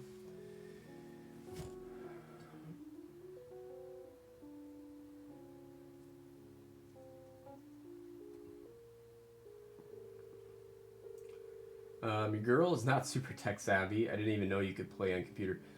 Yeah, and the thing is, though, I think a lot of these kind of interconnected communities that we have are willing to help folks out, too. I know I've answered some questions from folks who have had some tech questions. I think, on the whole, people are really willing to answer questions for people.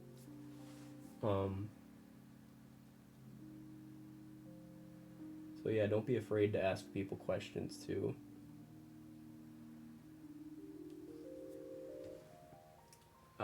Just was reading a video from a lovely tech reviewer, YouTuber I watch. He basically sets out why, if you want to do something creatively, go for it. Don't get too hung up on that hardware you have and don't.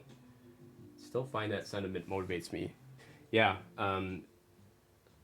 that's just it. Yeah, you can't get too hung up on that stuff. You just have to try it, and it's okay. I think at the end of the day, it's okay for your creative stuff to be a work in progress most of the time. I am convinced that my stream will always be a work in progress, and that's okay. There's nothing wrong with that.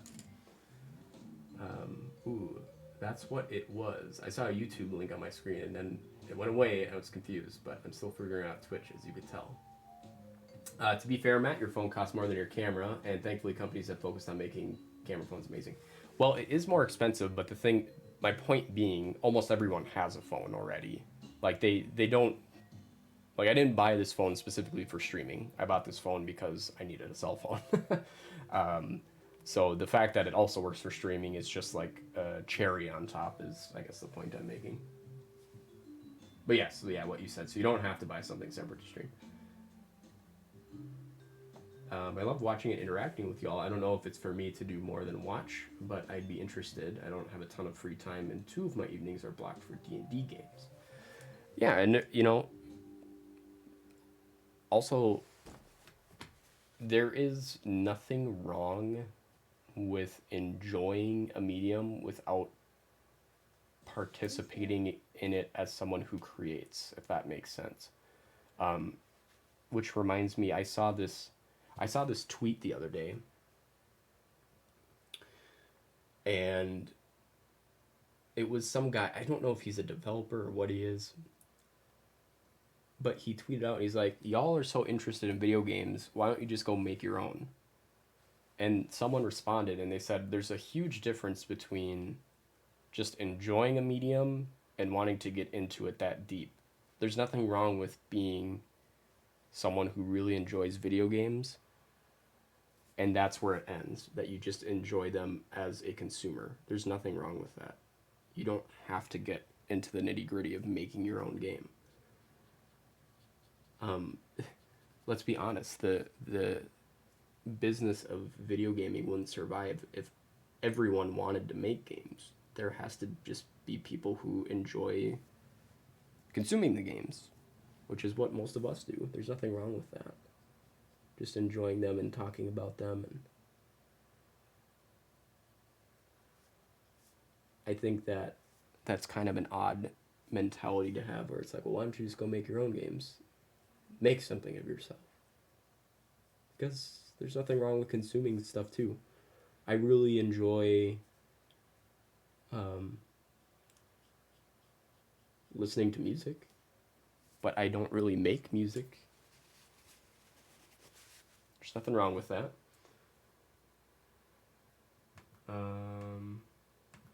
Music stopped. And now we have an ad. That's okay.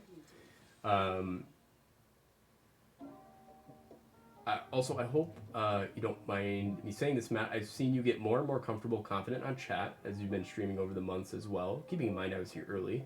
You were great to start with, but I've seen how your skills have grown and made your content better. No, I don't mind that at all, Justin. I appreciate the compliment. And that just kind of goes back to the whole... It does take... Like, me personally, I'm not someone who... I don't consider myself a conversationalist by nature. Like, if you were to throw me into a room with a random person, I'm not going to be good at conversing with them and drumming up conversation. It's definitely a learned skill. And that just kind of goes back to that whole, like, if you're interested in doing it, just jump into it. You're not going to be perfect. You're always going to be, developing skills. And yeah, you'll naturally grow a bit as you do it. And, the interesting thing, I'm curious if you feel this way, Justin. I don't know where you would consider yourself in terms of social acumen. I don't know where you consider yourself to be. But I've found that streaming on Twitch has helped me be a better converser in real life too, which is really kind of fascinating to me. I noticed that too. So before obviously I don't work in the pet store anymore, but when my very first job actually was as a janitor. That's where the name comes from. And I'm still pretty shy and reserved, but when I worked as a janitor, I didn't have to really converse with many people. I was kind of in my own world with just my other fellow janitors, and I didn't have to talk to customers. But when I worked at the pet store, I was forced to have to learn to converse with people because that was part of the job. And working there really helped me develop those skills so that I was better at conversing with people. And I've kind of felt that it's kind of been the same for Twitch. Like it forces you to talk, to get your thoughts out there. Camera, not chat, but you know what I mean. Yeah, more confident. Yep, I got what you mean. Hello, Drew. How is it going for you this weekend? You down to play some Overwatch later? Yeah, that's an odd tweet from that guy. I love playing games, but making it wouldn't be fun for me, and that's the point. Yeah, like me personally, I want to make a game someday. Someday, we'll see if that comes to fruition. But that's because I have a particular interest in development and coding and stuff. But everyone doesn't need to have that. Like, you can just enjoy the games for what they are and leave it at that. I enjoy watching Star Wars. We just watched The Mandalorian. I don't really have a drive to create anything Star Wars related, though. I can just enjoy it as a fan and leave it at that. Yes, exactly, Justin. You like sports? Why aren't you playing in the NFL? Yeah, that's actually a much better example, are the people who are like, why would you sit down and watch a sports team on TV? Why don't you just go play it?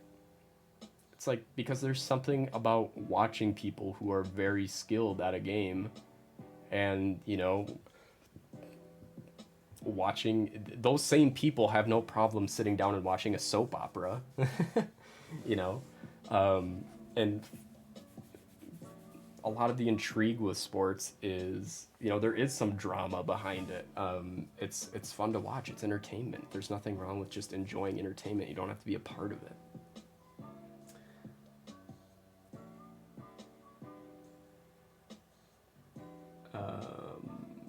And hello, Sarah. How are you doing today? I hope you don't mind me saying this, Justin. I love your streams, but it's fun getting to know you via the chat and other streams. Yes, I would agree. I would agree. There is a lot of crossover in our communities. Various communities, whether that be Justin, Ginger, myself, Dory, Soli, Jim, you know. I'm sure I'm missing people. Chef. How could I forget Chef? Okay, what color do we want to do next? I kind of want to do this 9. I gotta make sure I don't mix up the 6s and 9s. Nice, 69. I'm not even seeing where this color goes. I don't see any. You know what? We're going to do some nice big swaths of color. Well, I guess not color, it's black, but we're going to shift into number 4, which looks like is a kind of a black. Not kind of, it is black. It's just black, just pure black.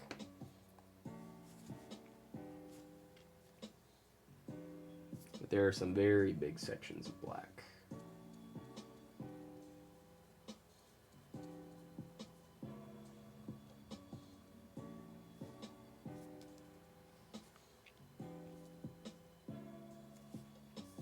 Whoa, big old strand of the brush is coming off there. Gotta get rid of that.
Justin, is one of the, I don't remember that specific number, but like 49 crew or something from your Battleship stream? Or any of those people here, people I don't know? Oh my god, oh, 46, yes, 46, yes. 46, the legend himself. And I, you know, Justin does this too, so I gotta say it. 46, are you out there? Have you been summoned? He has this habit of appearing when his name is said. So we'll see if we've summoned him and his magical presence. Let's see, Drew redeemed a dad joke, so here we go. Let's see what we got on tap for you today, Drew. These are so bad. All right, Drew. Here's your joke. I dreamed about drowning in an ocean made out of orange soda last night. It took me a while to work out that it was just a fantasy.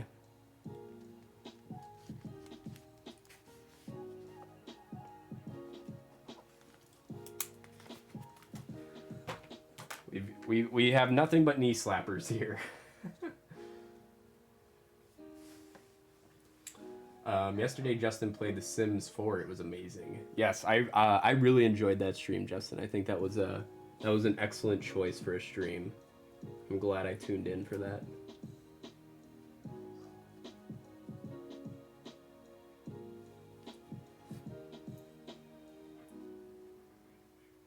I honestly think that most people in my chat are here originally from here in some form. Bella, Valor, Drew, and I are mods here, for example. Fantasy for the win. Yes.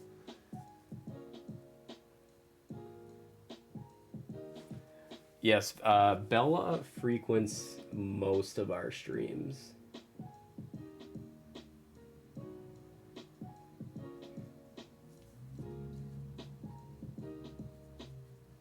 I think she's actually a mod for most of our chats.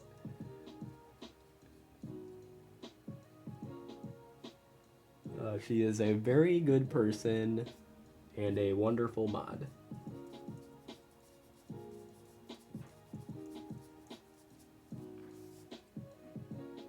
Foundation of every good community is built on stellar moderation.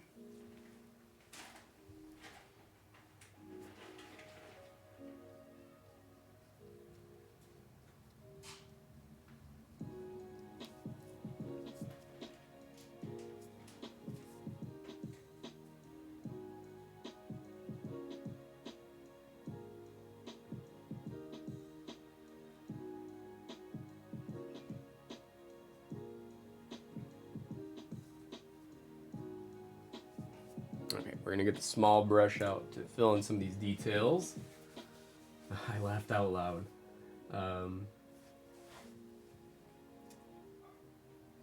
Yes, Bella, she's a regular with Gingers too and a lovely person.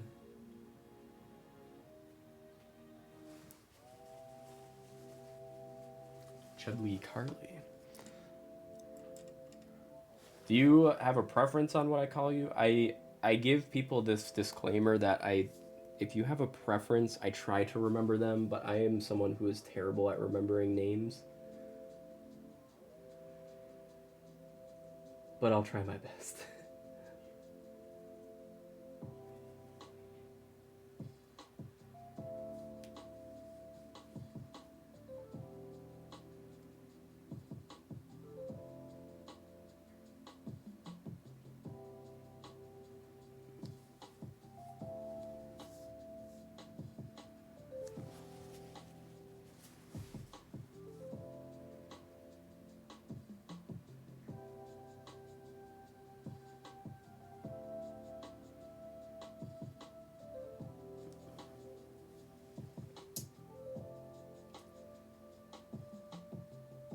I think Halloween candy tasting was one of my highlights this year. Yes, so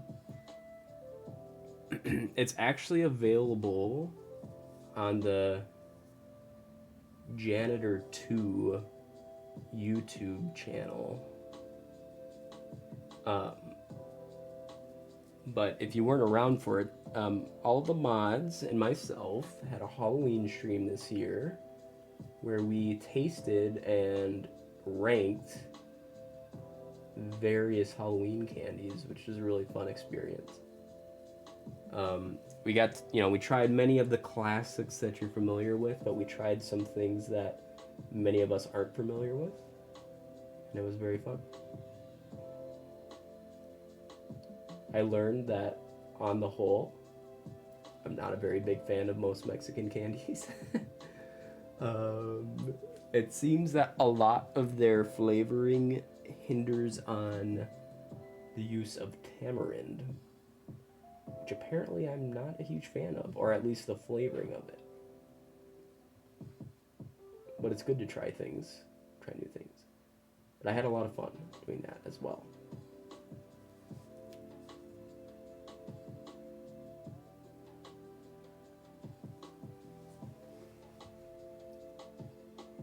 Whichever is easier, you're totally fine. I'm going to change my username to CarlyCat when I can. Oh, okay.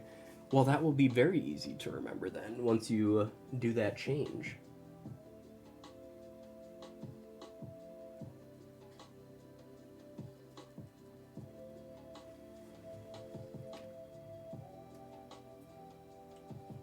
Bella pulled a 46. Welcome, Bella. Speak of the devil. We were just talking about you and your supreme moderation abilities.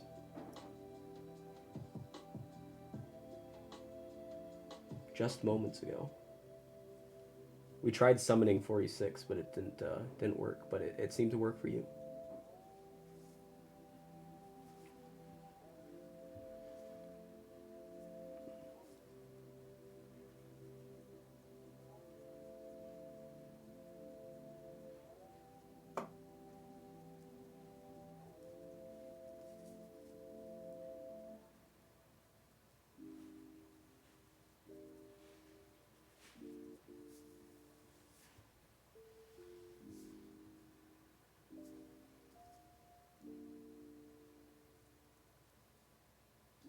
Hope you're having a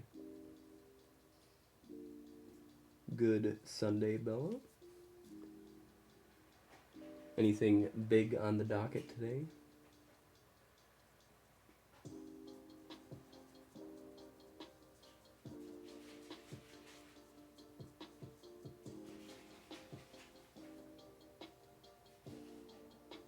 We mentioned her and she appeared. I be here. I was trying to dig that out. How do you always do it first? It's magic. New ANC Sparkle Hands reaction.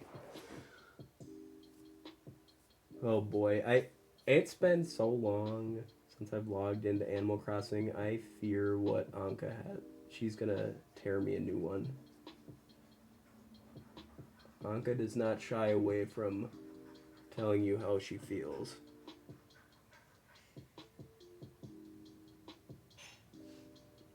She let me have it the last time I took a break. It's like, oh, so you stopped caring about me. I'm sorry, Anka. I won't let it happen again.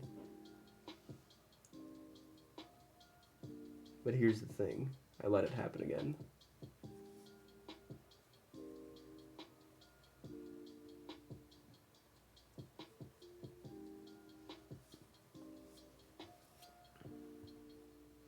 Whoa.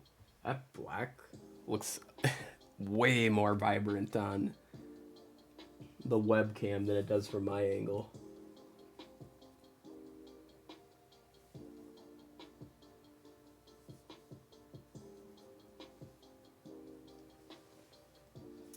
Now, I was running errands for family all morning, and now I'm just full of cookies and cabbage. Hopefully they weren't cabbage cookies. Otherwise, it sounds like a good morning, afternoon. Unless cabbage cookies are a thing I'm unaware of that are very good.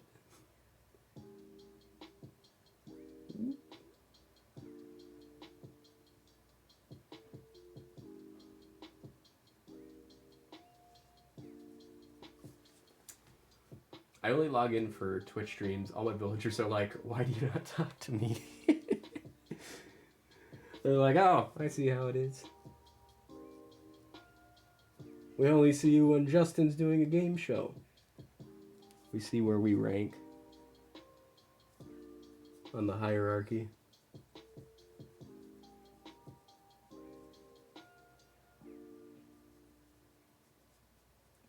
It's probably how my villagers felt after a while. You don't love us anymore. You just love your game shows. We're simply a set piece in your life.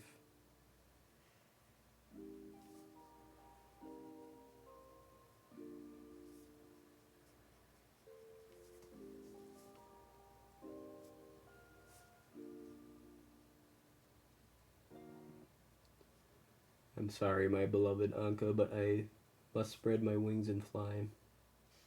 Leave the confines of BQ Lagoon.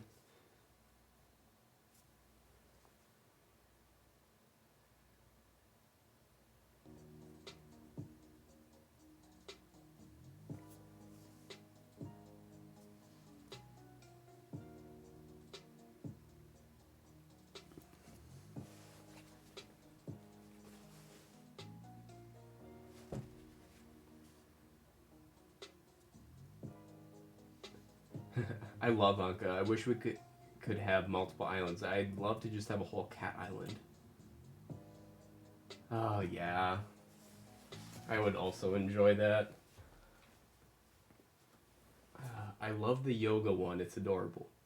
Keep talking about it, but I need to do a reset. Yeah, man, I been thinking about it. Been thinking about it.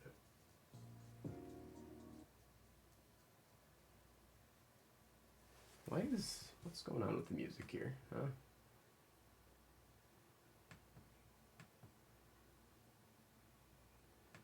Why are we struggling?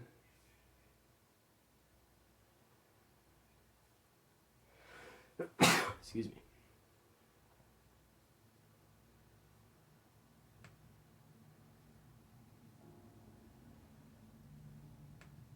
There we go, that works. So, is anyone else thinking about resetting their island? And Justin, if you do you have like a particular theme in mind, or just, ultimately just wanting to start fresh and get the experiences of having a fresh island again, or?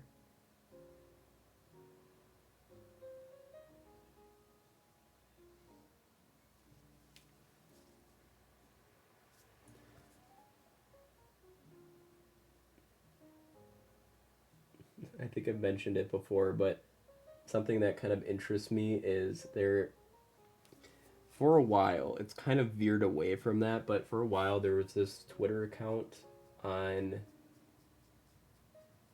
well, Twitter, called the Communist Party of Animal Crossing, and they had a whole guide on how you can run your island that fulfills essentially the ideologies of the Animal Crossing Party, Communist Party of Animal Crossing ideology, and it was really funny. They have a whole set of guides, and it's things like you can't purchase anything from stores. You can only use found items.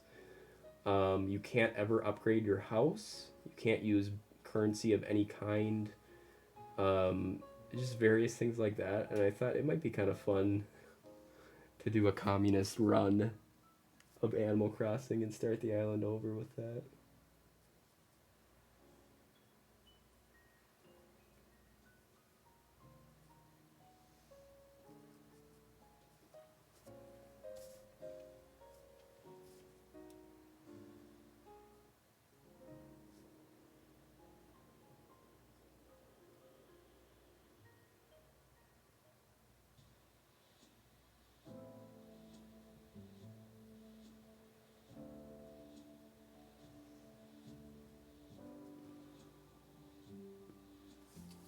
Or a Tiger King Island, that was another thing. Oh my god, they had a spat with the Church of Nook, didn't they? Yes, they did. I started a small feud. I started a small feud with them on Twitter because obviously the Church of Nook is very much pro-capitalist.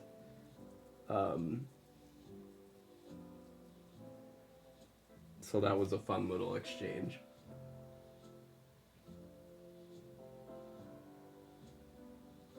I think mine is just overdeveloped. I like visiting newer islands and people with more breathing room. I just want a blank canvas. That makes sense. Before you reset, you should give a tour. Not sure if you have an old video of it, but I'd love to see it.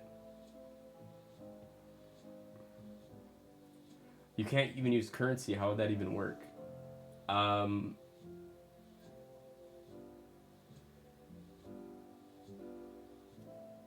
I think you use yeah. No, I don't think you're allowed to use any currency at all. So ultimately, you can only build furniture with found items. You essentially have to craft everything that you want.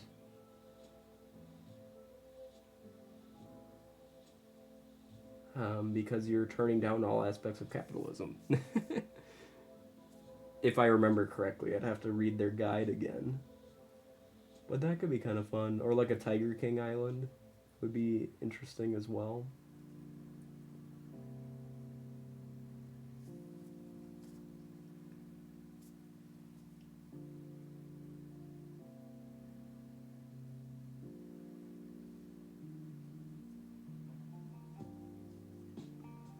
And there were some other ones too, like you just have to accept the users that come to your island. You cannot villager hunt. You just have to allow villagers to free flow in and out of your island. Like you can't kick villagers out because they're ugly. You just have to accept them for who they are.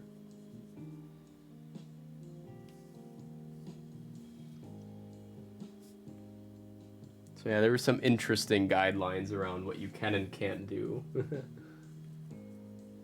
course, it's very restrictive, but that's kind of the fun in it, I think, is having to abide by some strict rules and seeing what you can make out of it and what workarounds you can find.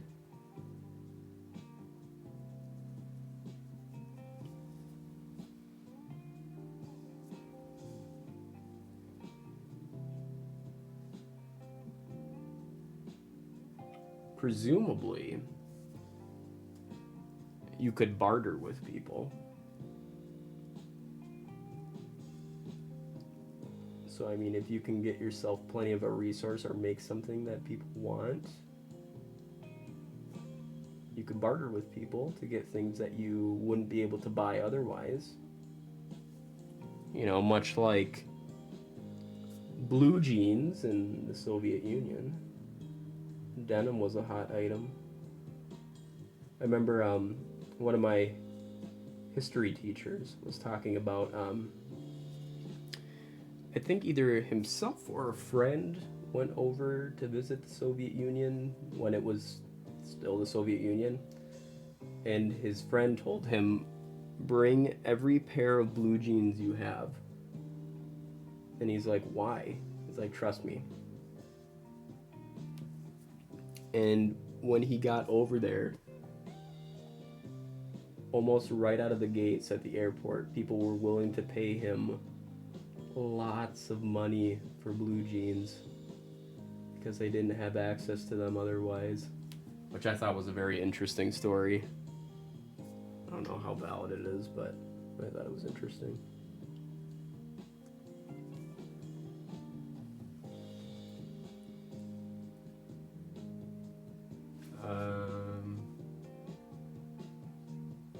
Oh, like you make your own tools over and over. Yeah, yep.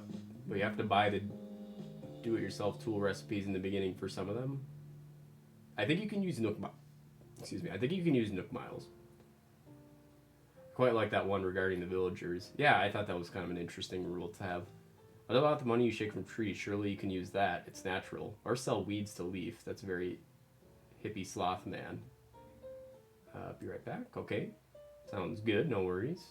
You could trade extra fossils since you wouldn't be selling them. That's wild. Yeah. I'd have to look into the specifics, but I was under the impression you couldn't buy anything. At least using bells. Maybe Nook Miles tickets are an exception.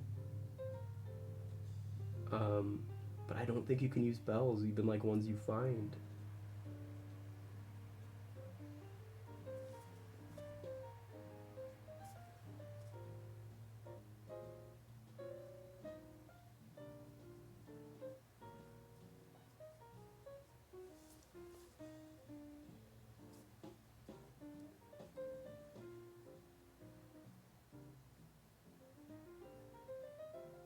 I really wish Nintendo would let us just have fun and let us have multiple islands, like several of you have said. That would make it much easier. Because then I would do a communist run in a heartbeat.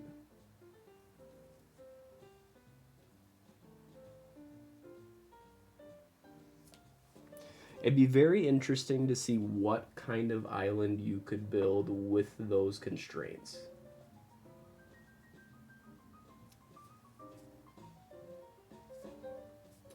Because presumably the process would be much slower because you'd have to gather all your own supplies and you'd have to build everything, and then obviously you can't really do much in terms of fashion because a lot of that is through purchases. But again, you could get some things by trading things with villagers. Like, you know, sometimes you'll give them a random piece of fruit and they'll be like, oh, here's this tank top that I never use.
You could trade extra fossil. Oh, I think I said that already. That'd work for stuff like pumpkins since they keep growing. One pumpkin is endless pumpkins or balloons.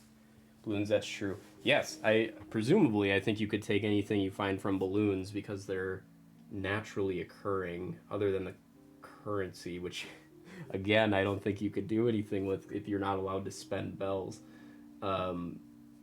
But I'd have to look. Maybe they do make exceptions for like bells that you find naturally. Like you just can't do any. You can't make bells through like capitalistic enterprises, like selling things. You know. Not sure, but I have to assume, yeah, you'd be able to keep anything you find from balloons, other than bells maybe.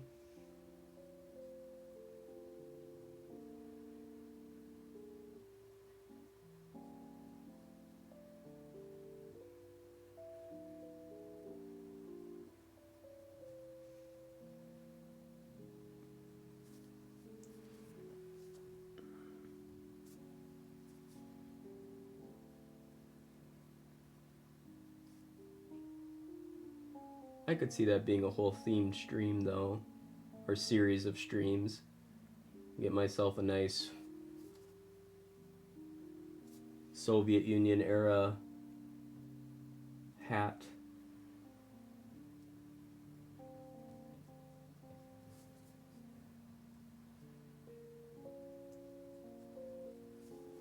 That could be some fun.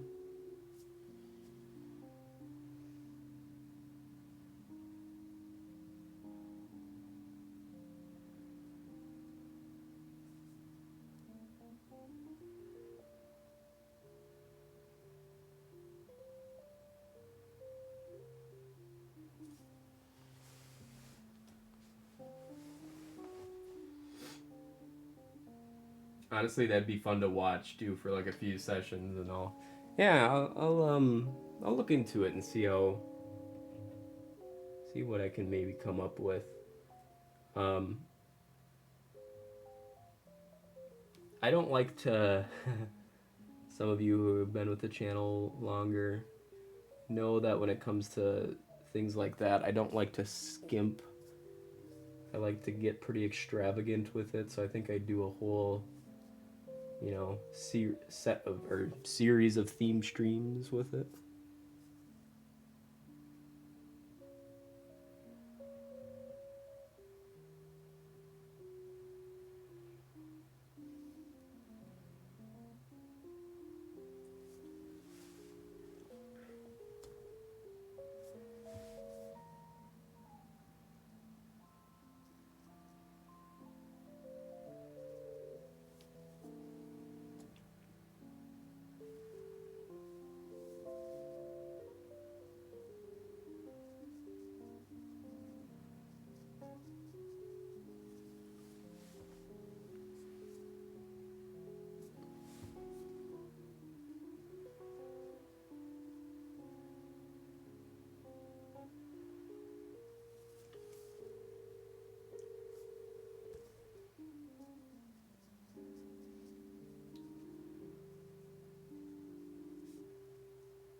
I think I do it for a few weeks and then get tired of it for my own island.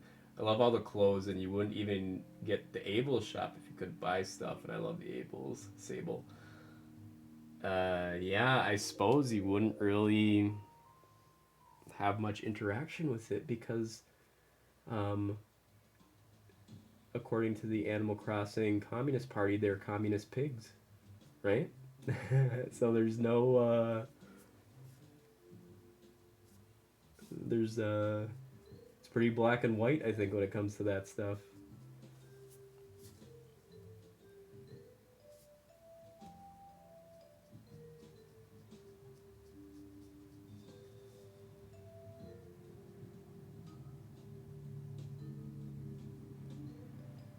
I think it would be kind of funny as a part of it if you could get all of your villagers like to use like to have their nickname that they give you be like Comrade or something.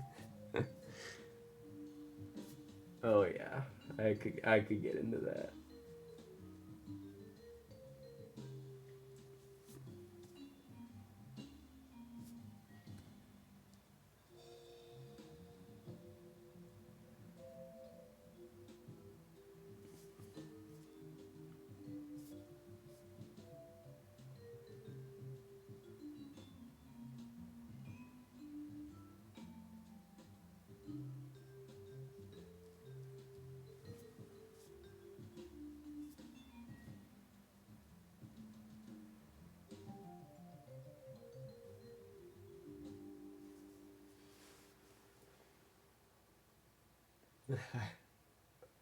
How dare you say such a thing about Sweet Sable? Sable is the one who sits in the back corner sewing, right? Because if so, I love her. I like her as a character. She's one of my favorites. I think, what is everyone's favorite NPC in the game? I think mine is Pascal. It's because he's got, like, super chill vibes and... Like, he doesn't concern himself with much more than just swimming and hanging out in the ocean. I can get down with that. I think he's my favorite.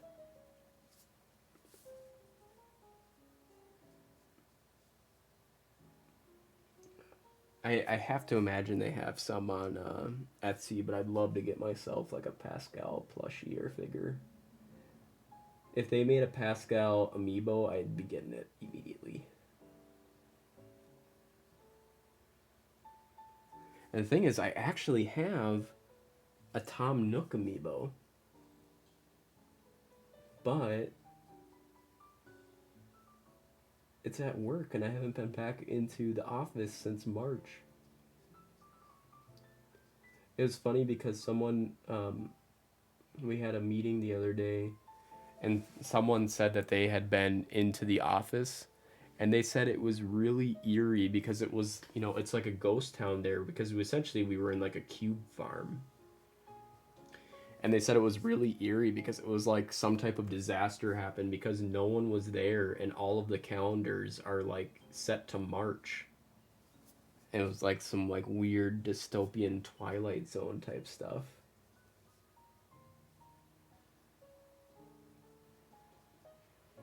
It's like, yeah, that is kind of spooky. I'm sure there's a thick layer of dust on everything on my desk.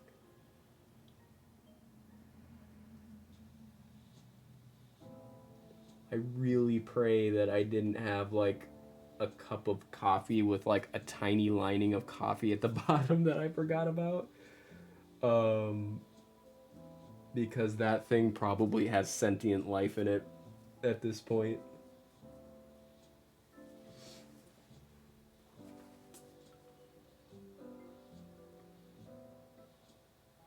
I always struggled finding good nicknames. Yeah, I do too. Never know what to tell them.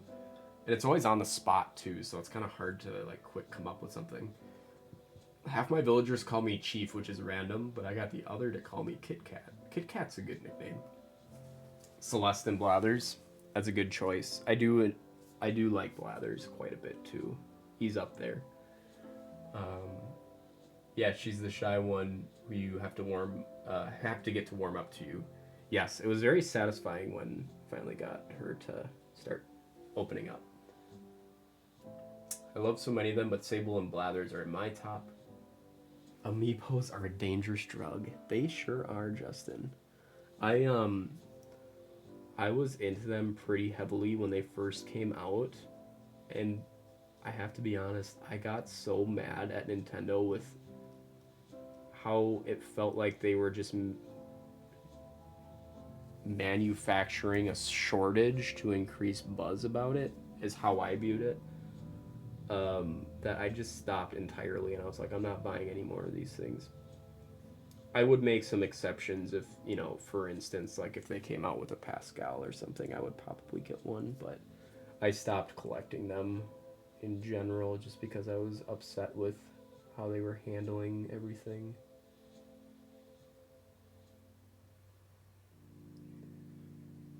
And then, too, you have to ask yourself if it's worth it at a certain point, because, like, one of the rarest ones at the time that I can remember was the Wii Fit trainer. And then I was just, like, asking myself, it's like I was pursuing a Wii Fit trainer. And I'm like, do I actually care about having a Wii Fit trainer, or is it just because it's rare? And I came to the conclusion it was just because it was rare, not because I actually cared about it. And that's also was another turning point where I was like, why am I expending resources on this? It's kind of silly. Because at that point, it's just collecting for the sake of collecting, not because you actually have any type of passion behind it. Which, if you do have passion behind it, that's great. No judgments here, but it's like, I don't think I'm in this for the right reasons. And so I stopped. I think probably have like 15 or so Amiibos sitting in a box somewhere.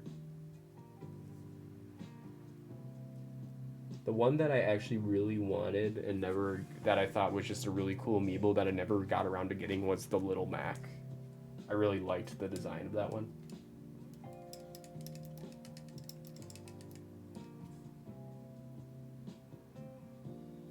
Get one and you're hooked, yeah.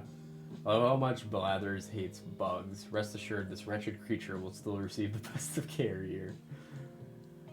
Twilight Zone music. But I also love their, why is this, like, symbol here? There we go. I also love, why is that symbol there? I can't get rid of it. There we go. CJ and Flick and their gay romance. Man, we had 4 months between our lockdown and me getting to go back into the office before it was closed for good. I had a water bottle under my desk that was terrifying. That's what I fear, man. I fear there's something growing on my desk. Flick might actually be my favorite NPC now that you mention it. Flick is really cool too. I like Flick.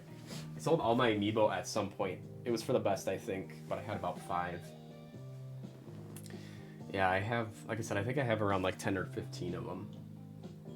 Love is weird talking to bugs and is quiet. Let me know if you want a model commission. Okay, thanks, bye. Spoken like a true independent artist. Yes, yes. I have a lot of respect for artists who live and work that grind. Who pretty much just live on commissions and stuff. And there's a lot of things you don't think about with it too. Like, it's not currently up there, but some of the original artwork I had done for my panels in my About section for Twitch was done by a gentleman who I believe did storyboard art for Cartoon Network at one point in time. But anyway, like, I follow him on Twitter, and he said, like, at one point, he's like, I have to take a break on commissions because his actual job, right now, well, I shouldn't say actual job as if, like, him doing commissions isn't real work, it is. But, you know, his daytime job, I believe he's working at Crunchyroll now, and he's like, I have to draw all day at my day job and then I come home and do commissions and my wrist is completely shot. I need to take a break from doing commissions because my wrists hurt so bad. It's like that's something you don't think about if you're not an artist, which I'm not.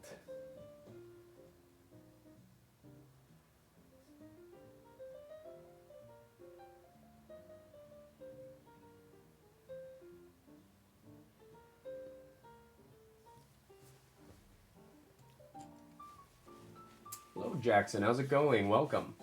Hope you're having a good Sunday.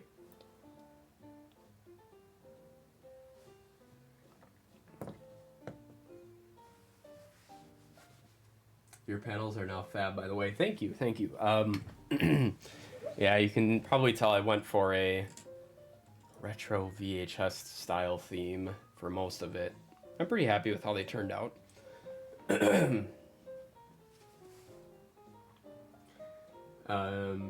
Let's see. Just worked 8 hours in the drive. Oh, I forgot you had to work today. In the front, got honked at.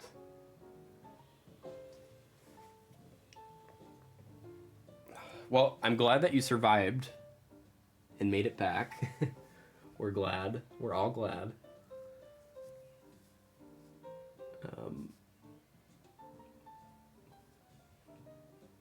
I will say I never... So I assume by... Well, maybe not. Maybe I shouldn't assume, but I assume by drive-through that's fast food, right? So I've worked retail, so I have that experience, but I never worked in fast food, and I feel like that is probably a whole nother beast. The one benefit I had at working at the pet store, in terms of retail, is that more often than not, people were coming in to shop for their pets, so they were happy, they were in a good mood, you know, because they're spoiling their little friends. But I feel like in fast food,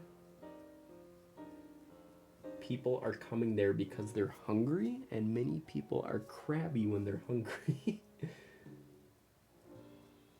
So, tip of the hat to you, Jackson. Because it's not easy work, I imagine.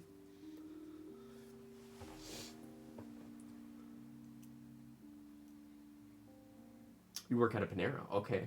It's like the worst place in the US to work.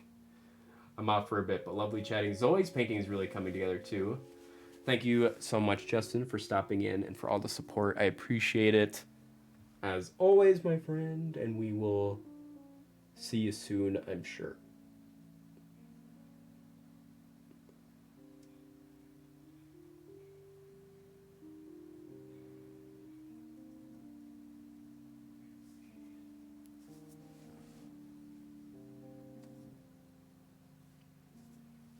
It's kind of funny with some of these color, you know, only part of the painting filled in. It's kind of like this horrific, like, dripping pattern coming down from the black there. I kind of dig it.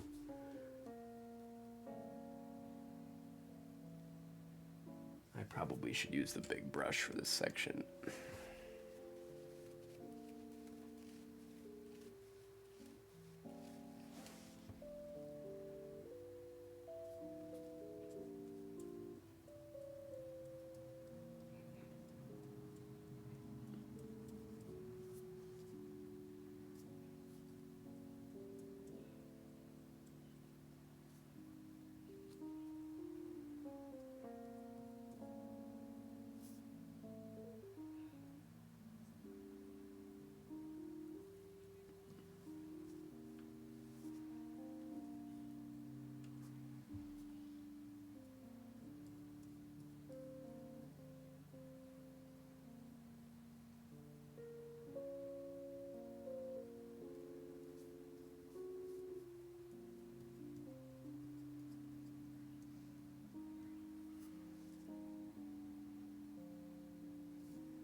Coming together nicely though.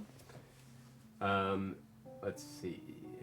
Yeah, we're the most abused, overworked, underpaid food workers in the industry. Well, I'm sorry to hear that, Jackson. That's not good.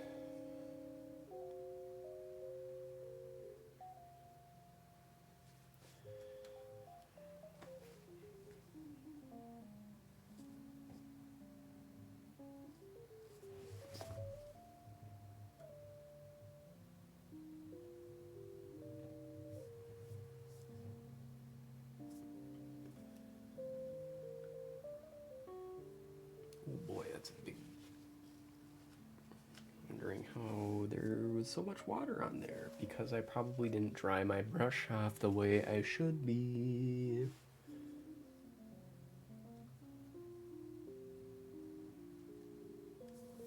So it just like boggles my mind that someone,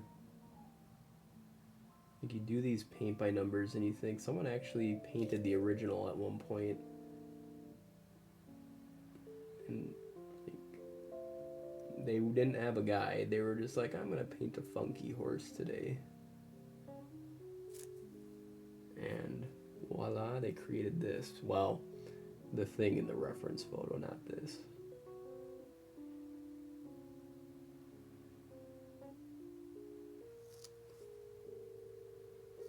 Takes a lot of talent.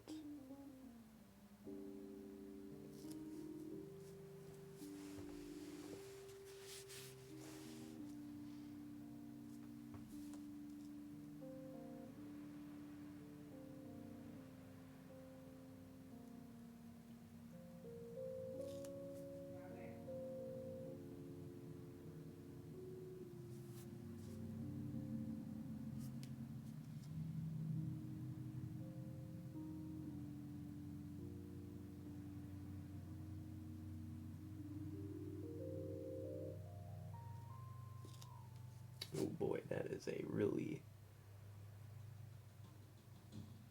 thin spot that I gotta lay down paint in.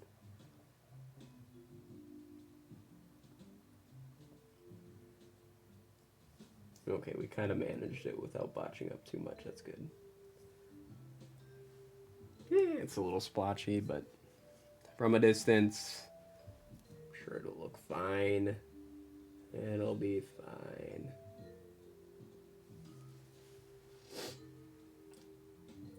Riley's making noises in his sleep.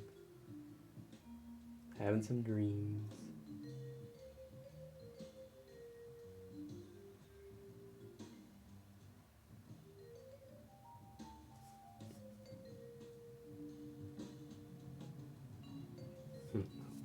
Last night after stream, I went into the living room and we have... Oh boy, that's a lot of paint. We have a cat tower for the boys that's kind of by the window, and it's like a two-tiered one, and Walt was standing on it looking at us. He was standing upright, as cats do, and he was falling asleep while I shouldn't say standing, he was like sitting but like up, if that makes sense.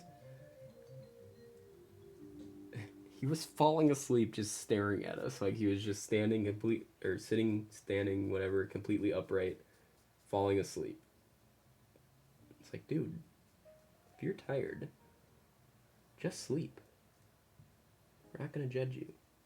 We know that that's 90% of what you do, is sleep.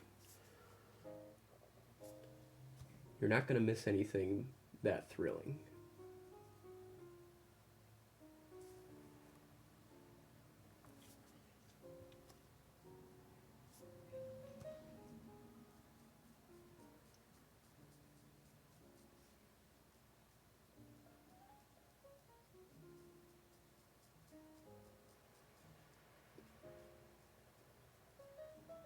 But I should probably follow my own advice and just go to sleep when I'm tired too. When I can. But instead, no, I want to stay up and play video games.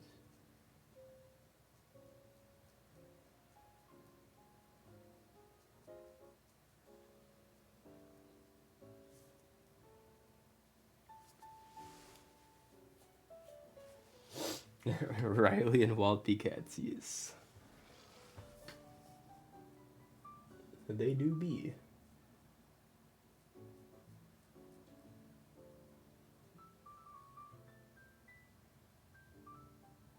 If I know anything, it's that they do be cats.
right. So, let me check something here.